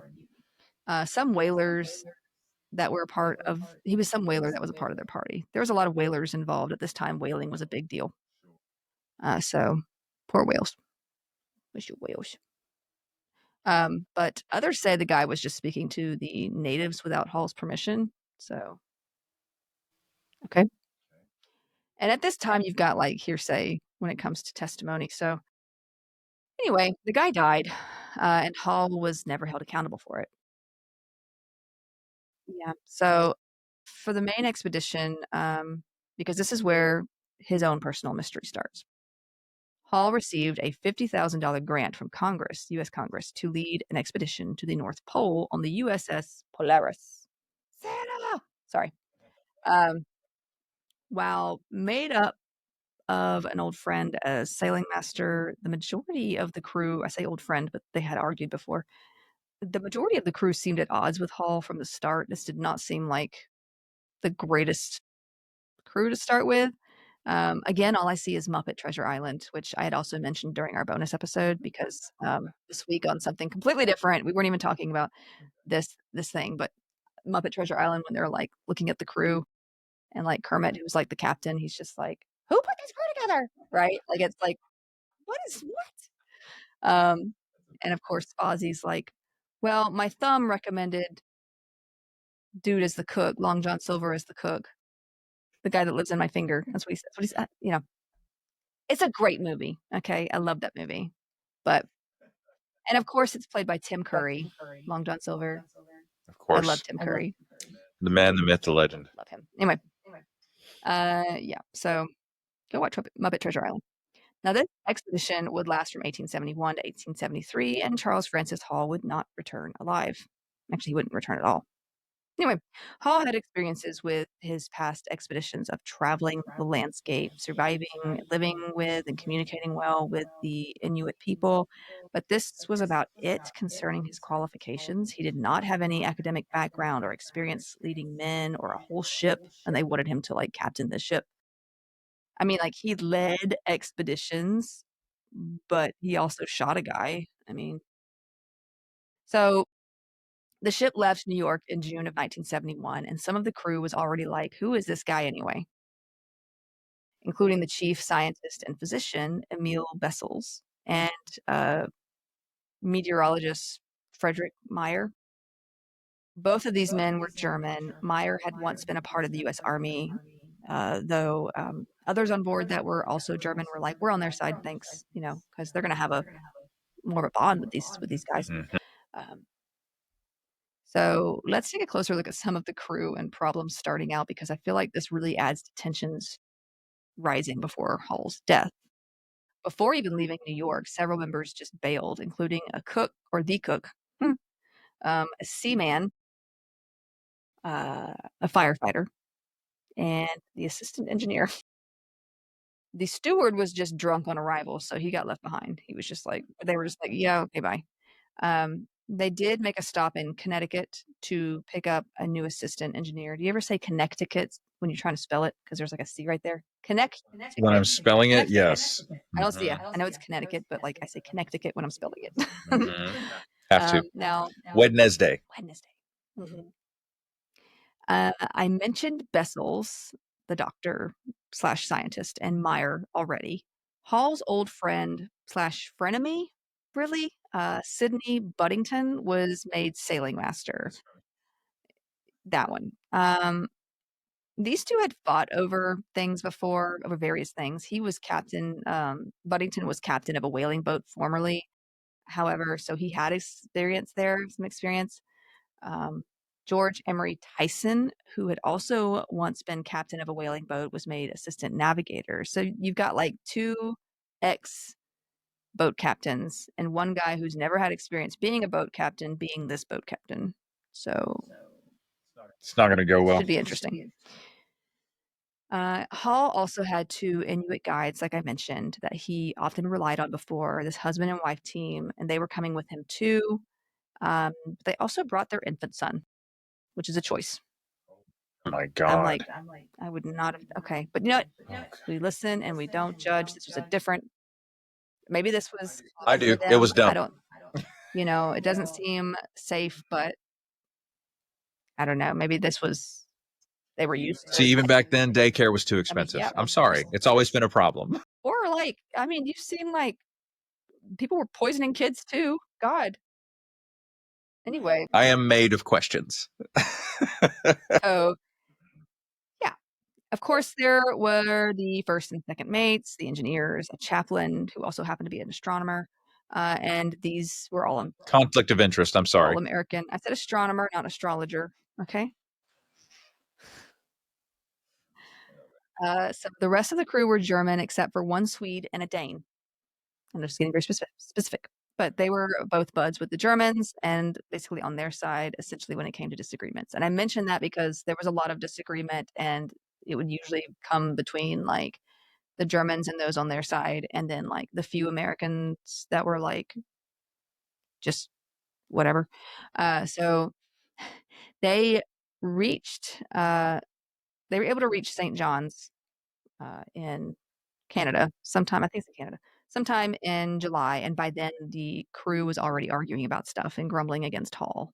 I guess Hall had tried to assume power over the scientific staff on board, and Bessels, the chief scientist, was angry about that, as was Meyer. I mean, makes sense. Like, if he's the chief scientist, why are you taking over his area?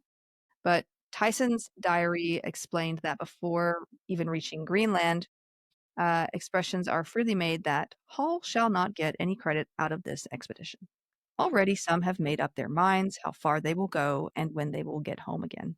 So there's already a lot of fighting going on. The captain, How far they will go? yeah, like if they were, This is to the North Pole, right? yeah, and some of them are already like, I mean, I'm not doing that. yeah.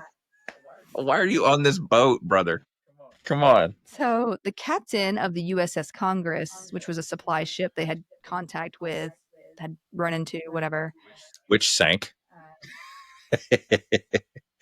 I'm just saying, anything named the Congress should sink. That's how I feel. So yeah.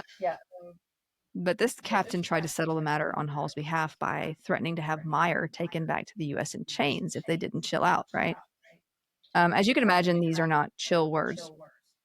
So he backed down, but did give them a lecture about discipline before leaving. Later, at least one of the crew members had reportedly tampered with the ship's boilers, having thrown over the blubber-fired boilers overboard. These are like, they use like blubber from like the whales to burn, and You can use that as back fuel? then, yeah, they were using it for lots of things. That had to smell like death. I mean, they probably all smelled like death anyway, so. I mean, you're right. There's no context. Yeah. Wow. Okay. Anyway, so someone threw those overboard. Like, they were already just like, there's a lot of like petty infighting going on too. It's like watching whoever like is fighting amongst the famous crowd, you know. But like on a boat, that'd be a fun like. That would be a fun reality show. Put a bunch of celebrities on a boat, see what happens. Give them different jobs, like give them envelopes of what their job is the next day. Yeah, they're randomly assigned. Kristen Stewart ends up the captain of a boat. Anyway. She can't even act well in a reality TV series. Oh, God. Poor girl. Brody Wellmaker, if you ever see this episode, thank you. Hall also argued with Buddington, his frenemy, Tyson, not the chicken guy, about their plans to reach the pole. They were like not even getting close to it yet, and they were already like, no, we're gonna do this, no, we're gonna do that. Don't you just sail north? Isn't that how it works? You got to get to the top of the planet, right? Okay. Now, by October of 1971, they had reached a harbor in Greenland. Sorry. Unemployed. I love that movie. He's getting on us. No more rhymes, and I mean it. Anybody want a peanut? Okay, I'm sorry. So anyway, good. Greenland. So I can clearly not choose the wine in front of you. Okay. And this harbor was literally called Thank God Harbor. Like, I can only imagine how this name came to be. Like, a lost group of sailors finally saw some land and were like, thank God, a harbor. Or on this ship, like, women and children who were on there were, you know, hearing all these grown men argue, because there were, like, at least one woman at this point and a child. And they're just like, thank God, a harbor.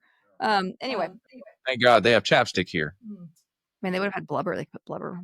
Oh What do my you God. think? What do you think is in lipsticks and stuff? Like they still use like I need you to move on. parts anyway, and I some. need you to move on. So they were spending the winter here while planning and preparing to go after the North Pole. There's no singing at the North Pole. Yes, there is. It was in Greenland that they added famed Inuit hunter and survival expert, really, Hans Hendrik. Well, he's in Greenland. That's a white He's boy. in Greenland. Greenland.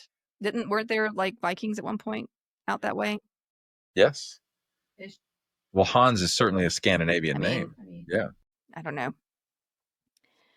Who also demanded that his wife and 3 kids come as well. What are y'all doing with these kids? If I was that wife, I'd be like, I ain't going nowhere. He ain't gonna help. He ain't gonna help on that trip. He gonna be like that dad on like that family vacation. They ain't doing nothing. You know, I'm talking about those dads. Where are we going? Oh no, they didn't pack. I don't know. There's some dads like that. You know what I'm talking about. So you've been told. You've never been on vacation with your dad. Well, I've seen other dads. Okay. I've seen it. Okay. But yeah, you're right. I've never been on vacation with my dad. That's weird. We don't have to talk about that. I mean, you know, whatever. It would be awkward. Let's see. So, Greenland. Okay. Anyway, I'm just like, you know, is this an Arctic expedition or oceanic road trip at this point? So Hall later made it clear to Tyson that he did not trust Buddington, his frenemy, who was turning out to be quite the alcoholic, raiding stores of alcohol, including that belonging to scientists for use in preservation. Not the Brother, you got a not the problem. kind you want to be drinking anyway. So Hall had reportedly become incredibly difficult as well and was micromanaging everything, insulting highly educated men like Bessels on how to do their jobs, how to manage the ship. There were like 2 whaling captains on board already, and multiple men had seen years at sea, and he was like, you need to do it. This is how you do this. Oh my Okay, God. make sure you do this. Make sure you don't forget that. Hey, The worst hey. people. So The worst people end up in executive positions. It's just. And so you can imagine this man micromanaging things. He has no real experience, or he's led a few expeditions, but he has no like academic experience. I think at least one of these men had like 3 degrees from 3 different colleges. He had none. And like, it just, anyway, so he was a bit difficult himself. Yeah. And so Hall, the first mate, and his Inuit guides went out October 10th to explore the area, and they came back October 24th. It was on this day that he had a cup of coffee and became suddenly ill. Now, it started with an upset stomach, then progressed to nausea, vomiting, and delirium over the next 24 hours. Hall started accusing several crew members, including Bessels, the science dude, of poisoning him. The science. Here we go. Dude. Here we go, baby. He also refused to allow Bessels to treat him because of his suspicions, and he got a little better over the next several days. A little, you know. He was able to walk around on the deck and stuff. Got a little better. Bessels talked the chaplain into convincing Hall to let him examine him once again, and after this, which would have been around November 4th, Hall became ill again, and with vomiting and delirium, and just collapsed. Now, Bessels diagnosed him with apoplexy. Give me a sec. And Hall died November 8th and was taken on shore for burial. They buried him over there on Greenland. And Greenland? Now, apoplexy comes from the Greek term apoplexia, meaning struck down with violence, or to strike suddenly. Now, this has been used since antiquity to identify a disorder in which a person suddenly falls without consciousness or motion, retaining pulse and respiration, but like just out. Now, these days we say it in reference to like a stroke or a cardiovascular accident sort of thing. Now, Hippocrates, who was the first documented to use the word, describes it in a very similar way to describing a stroke as we know it. So Hall dies, and Buddington is put in charge of this expedition because he's like the sailing master, I guess. And he is drinking all the time, and things do not go well. You can read about the whole ordeal, but since we are focused on Hall's death, all I'll say is that after this bit, they never did reach the North Pole. They ran into a lot of trouble just trying to get home. A lot of trouble. At one point, the crew was separated when the ship ran into some ice. Some got out to try to help the situation from outside and got left behind. It was a mess, okay? But both groups of what was left, or what was left of them, was eventually rescued at different times by different parties / ships. It was a mess. Okay. Now, on June 5th, 1873, a naval board of inquiry was put together to investigate Hall's death and the goings on aboard the ship. I mean, Congress had paid $50,000, for them to do this That's a thing, lot right? of money in 1871. So they're going to want to know, like, what the heck? What do we get for our investment? Now, some of the crew had just been rescued, but were not yet present for the inquiry. I'm not even sure if word had reached others of their rescue at this point. News travels a little slowly back then. Anyway, Tyson was a part of the group that was there for the inquiry, and he was questioned about crew issues. And he was like, yeah, Hall, Buddington, and Bessels were totally going at it. They were not friends, and Hall had accused Bessels of poisoning him before his death. I don't think Bessels was a part of this group that had been already there. He comes in a little later. Tyson also stated that when Hall was delirious, he had instructed Buddington to burn some of his reports and journals and then after his death, others had just disappeared. So that's a little sus. Yeah. Later, other journals would be found at the wreck of the Polaris, the name of the ship they were on. Originally, they ended up with like a couple of whaling ships too, somehow, and one got torn up because a group of them got stuck on some ice and they were trying to use it for firewood. Anyway, it got crazy. So if you want to read the whole thing, you can. Where did the Polaris wreck? It ran in the Arctic. Yeah, it got stuck in ice, and then after it got stuck in ice, I think Buddington ended up beaching it because he thought something was wrong with the rudder and stuff. It was disabled. Yeah. Wow. It's a whole thing. Yeah. It's crazy. So, yeah. But these other journals that would be found at the wreck, like they found them, but anything that seemed to do with Hall's death was cut out. So, okay. Now, Meyer told them all about Buddington's drinking and was like, yeah, he was wasted the whole way back too. Those are my words, not his, but he basically said that. It was testified by the steward that the cook had made the coffee and he was not sure who had touched it between him and Hall. This sounds like an Agatha Christie novel, to be honest. Like this sounds like the players, in one of those novels where it's like you have like the different people. Hercules Poirot. So it's just very interesting. Let's see. Once the other group did make it back, the inquiry carried on, and Buddington would contradict Tyson's account of his drinking, of course, among other things. There were others though that were like he drank a lot. Bessels was asked how Hall had died, and he responded with, "My idea of the cause of the first attack is that he had been exposed to very low temperatures during the time that he was on the sledge journey. He came back and entered a warm cabin without taking off his heavy fur clothing and then took a warm cup of coffee. And anyone knows what the consequences of that might be." Anyone knows. Translation: I killed. Anyone knows. Sounds like he's Oscar Wilde on trial. Anyone knows. The man has been out there in really low temperatures, coming in and out, and so like now he overheats and just dies. I'm sorry. It appears the temperatures changed too fast. Mm-hmm. Everyone knows. I'm like, everyone knows? What are you talking about? I'll see you like my acting there. I need that to was give everybody fantastic. a voice. I'm just gonna start giving everybody voices from now on. Please do. The delivery was exquisite. He also said he was German too, so I didn't do that justice. Sorry. Everyone knows if you change the temperatures too quickly. Yeah, just pretend I said that in a German accent. I forgot he was German. He's German. Sorry. And you probably do a better German accent than I could. So I try. I was trying to go for like the time, the sort of ego, the pretension, that sort of thing. Now, he also said that Hall's left side had become paralyzed, which would indeed be indicative of a stroke if true.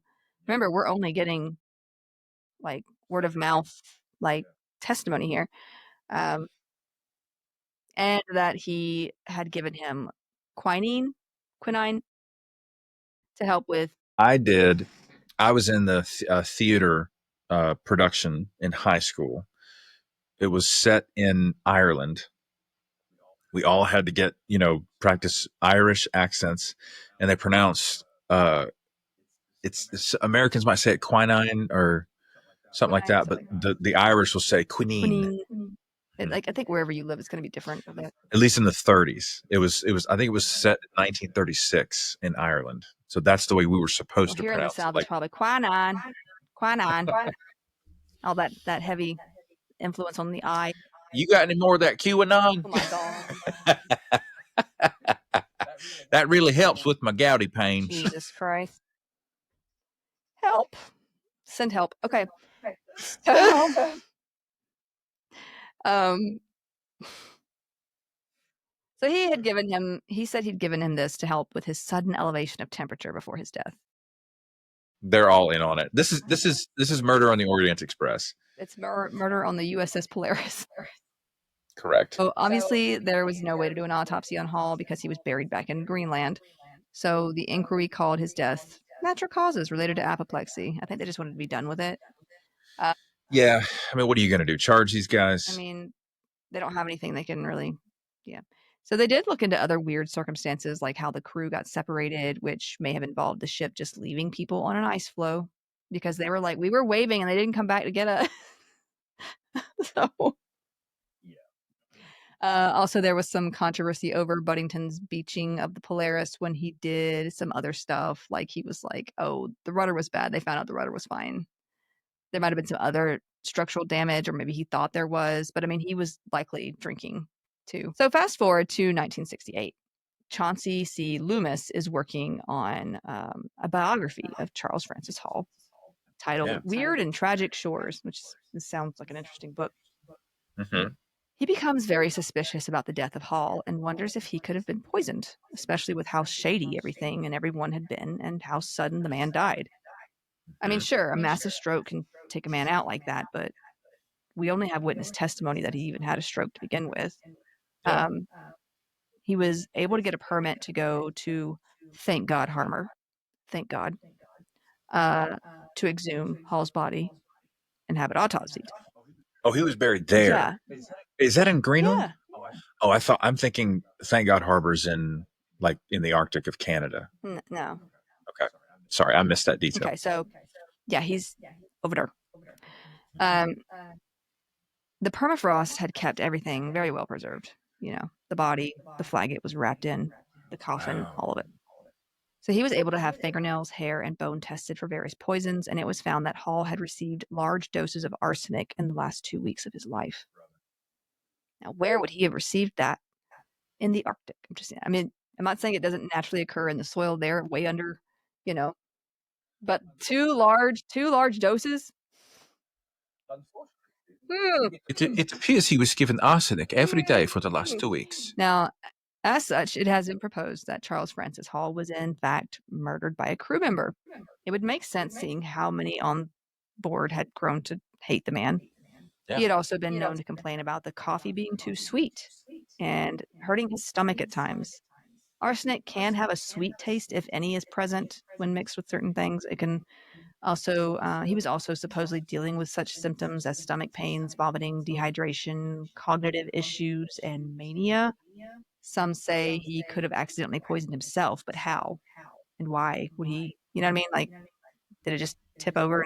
No, that doesn't sound right to me. Arsenic was in some science supplies and med kits back then. They would have been using it to preserve specimens, like animal specimens, those kinds of things. Remember I said earlier, it can kill off the microorganisms that cause decomposition. So here again, we have that whole thing. So scientists and doctors would have had it on them. So it's more likely that someone who had access and understanding of arsenic would have given it to him, like Bessels. Now, he was near him often and talked the chaplain into letting him get close again. What a pushover. When Hall seemed to be doing better, Also, there was a lady involved. It turns out, according to various letters and reports, that Hall, who was married, by the way, with 2 children, he rarely saw them. He maybe saw them like a week out of the year, if that. And Bessels had the hots for this same woman. Her name was Vinnie Ream. Now, she's also important in history for something different. Oh, God, you scared the beat Jesus My out of me, dog. lady. Oh, my God. Hello. Hello, It's the how are ghost you? of Bessels. Okay. So She scared me completely. I heard something and I was like, is that my dog? There was a dark form approaching from my left. Now it is on my right. It's my sugar. So, Ream was an American sculptor who actually created the sculpture of Abraham Lincoln at the rotunda of the Capitol. And you could actually, I think I sent you a picture of her and this sculpture. So you can pull that up and you can see what it is. I sent you a picture of Emil Bessels too, so you can pull him up in a minute. But because I wanted you to show his picture because Here the she hair. is. I mean, my God, it's kind of crazy. So yeah, this is Vinnie Ream.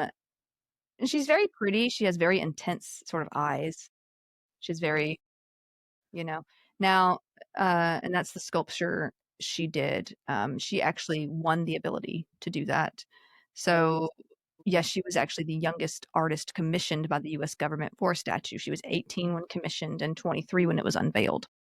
So, a bit of a child prodigy, really. 5 years to Now, make that thing. a letter was later discovered among Ream's things, much later, that was written on stationery that would have been issued to Hall and his crew, and with Hall's signature on it. It was addressed to Ream at her New York address.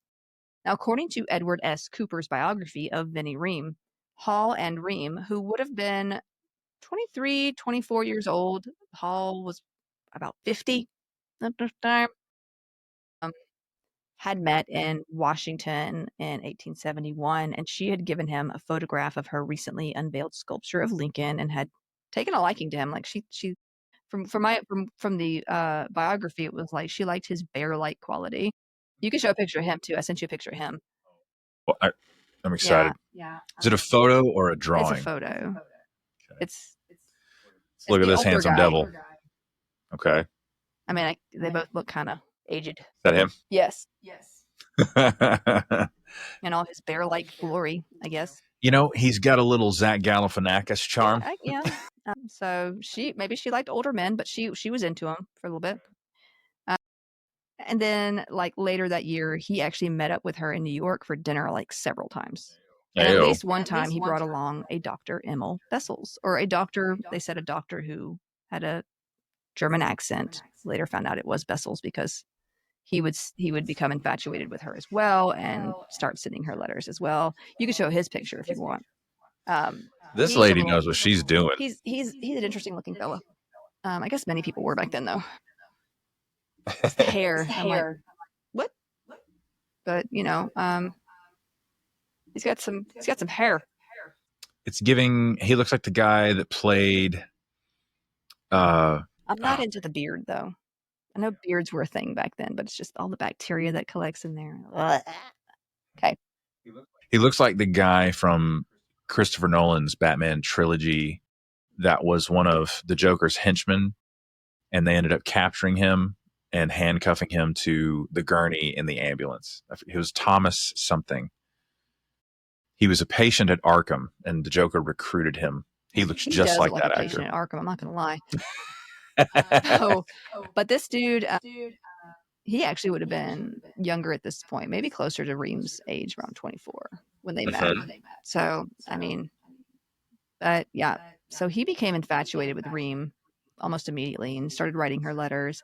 Before the departure of the Polaris on June 28th, he actually wrote to her, and this is in his letter, while thinking of, I can't do this in a German accent, I am sorry. While thinking of you all the time and anticipating the pleasure of seeing you tomorrow, we received very unexpectedly an order requiring us possibly to leave early tomorrow. I will never forget the happy hours which kind fate allowed me to spend in your company before starting our perilous and uncertain voyage. I figure I'd rather read it not in a German accent than butcher the German accent. So I'm doing my best, y'all. Maybe I'll learn one day. You're better at accents than I am. Now, both he and Hall would continue writing letters to her, even from the Polaris during the voyage. I mean, both of them were writing letters to him. This girl knows what she's doing. So Dr. Emil Bessels had means, motive, and opportunity, and Hall had ingested large doses of arsenic somehow. And there's a little more. So, Well, tell me. Reem went on to marry someone else. That's the end of her. That's the end of her. Of course she did. In this story. So, Yeah, man, she's putting all kinds of hooks in the water. Somewhere else. However, some years after arriving home, Bessels got engaged, and his fiancée, Bertha Ravine, a German-American opera singer, died in 1885 on the day of their third attempt at a wedding. That sounds like a wedding that would end up on TikTok. The first two just didn't work out for various reasons. I think the first time he was sick, so they had to cancel it or reschedule it. And then the second time, the priest didn't show up. So I guess they thought third time's a charm, but then she died. Her cause of death? Apoplexy. It's like he finds the first diagnosis. It starts with an A, and he finds the first diagnosis, and he's like, that's the one. And like in a dictionary, that's it. So she would have only been about 37 to 38 years old. And I sent you, I looked for her obituary and everything else because I could not find a picture of her, but I found like this thing where you like search for the grave. I think this is, I don't know if everybody can see that, but it's like talks about her being a well-known singer. Here we go. Should I read it to him? If you want to, I can't really read it Okay. very well. From the Sun, Baltimore, Friday, July 3rd, 1885. Letter from Washington. Suspicious circumstances of Madame Ravina's death. Local events. Correspondence of the Baltimore Sun. Considerable distrust and suspicion still exists in regard to the very sudden death of Madame Ravina, the well-known singer, and it was reported today that it was in contemplation to apply to the authorities of Prince George's County, Maryland, to have the body exhumed and an analysis made of the contents of the stomach. A very romantic history is said to attach to the deceased vocalist. It is said that she was the daughter of a German nobleman and escaped to America to avoid marrying a man for whom she had no affection. She maintained herself in this country by singing, and as she was a woman of fine appearance and possessed an agreeable and well-cultivated voice, she was always a favorite with the public. Dr. Bessels, to whom she was engaged, and her son are both still of the opinion that she died from natural causes. Imagine that. But others of her friends assert their belief that she was foully dealt with, and it is these who would like to have the satisfaction which can only be obtained by exhumation and investigation. It may be that their anxieties are without foundation, but if there are any suspicious circumstances in the case, it will be perhaps best to have, and I think best to have them cleared up. Okay. And this is an article. There's also an obituary that says pretty much, just basically talks about how they found her and stuff like that. So, but there's a another picture I sent you of the autopsy, but I don't know if that one came through or not. But this is good enough because I don't think it did. That basically says all we need to know at the moment. So now she was supposedly taking arsenic in very, very small doses to treat malaria, but her usual doctor said it wouldn't have been enough to kill her unless she were given more. Right? Now, questions about Bessels came up even then, as you kind of read about. And some reported that he had been acting strangely. I mean, he kind of looked strange. So I don't know if that's just normal for him, He got them crazy eyes. Now, there were calls by some for her body to be exhumed, as you kind of read, for autopsy, but this never happened. That never actually happened. And Bessels was not charged or even so much as officially questioned for her death. Fascinating. Nothing ever came of that. My man's a killer. Bessels would eventually die at the age of 40 in 1888 of a stroke. So. Was it an apoplectic stroke?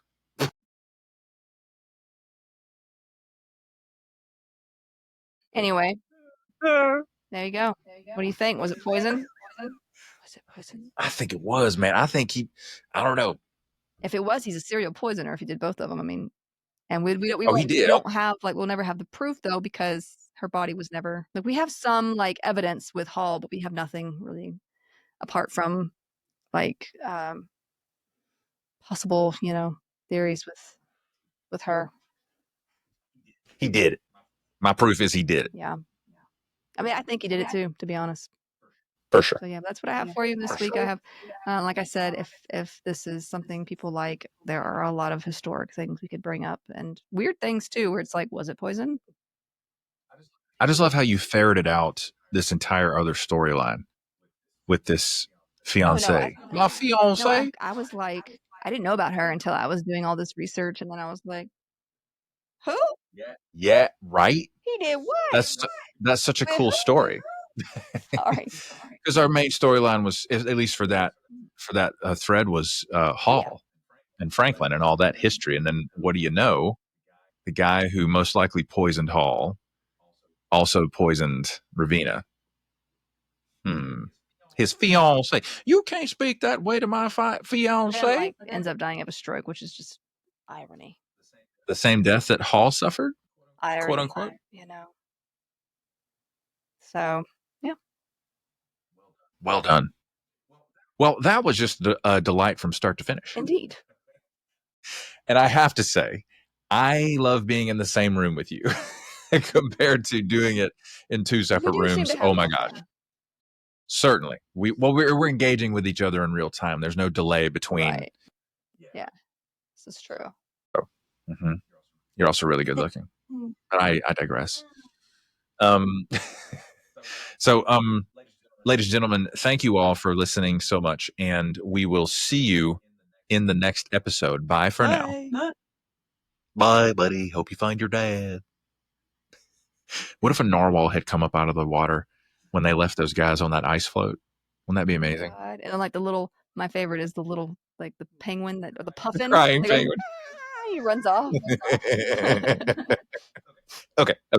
See you guys later.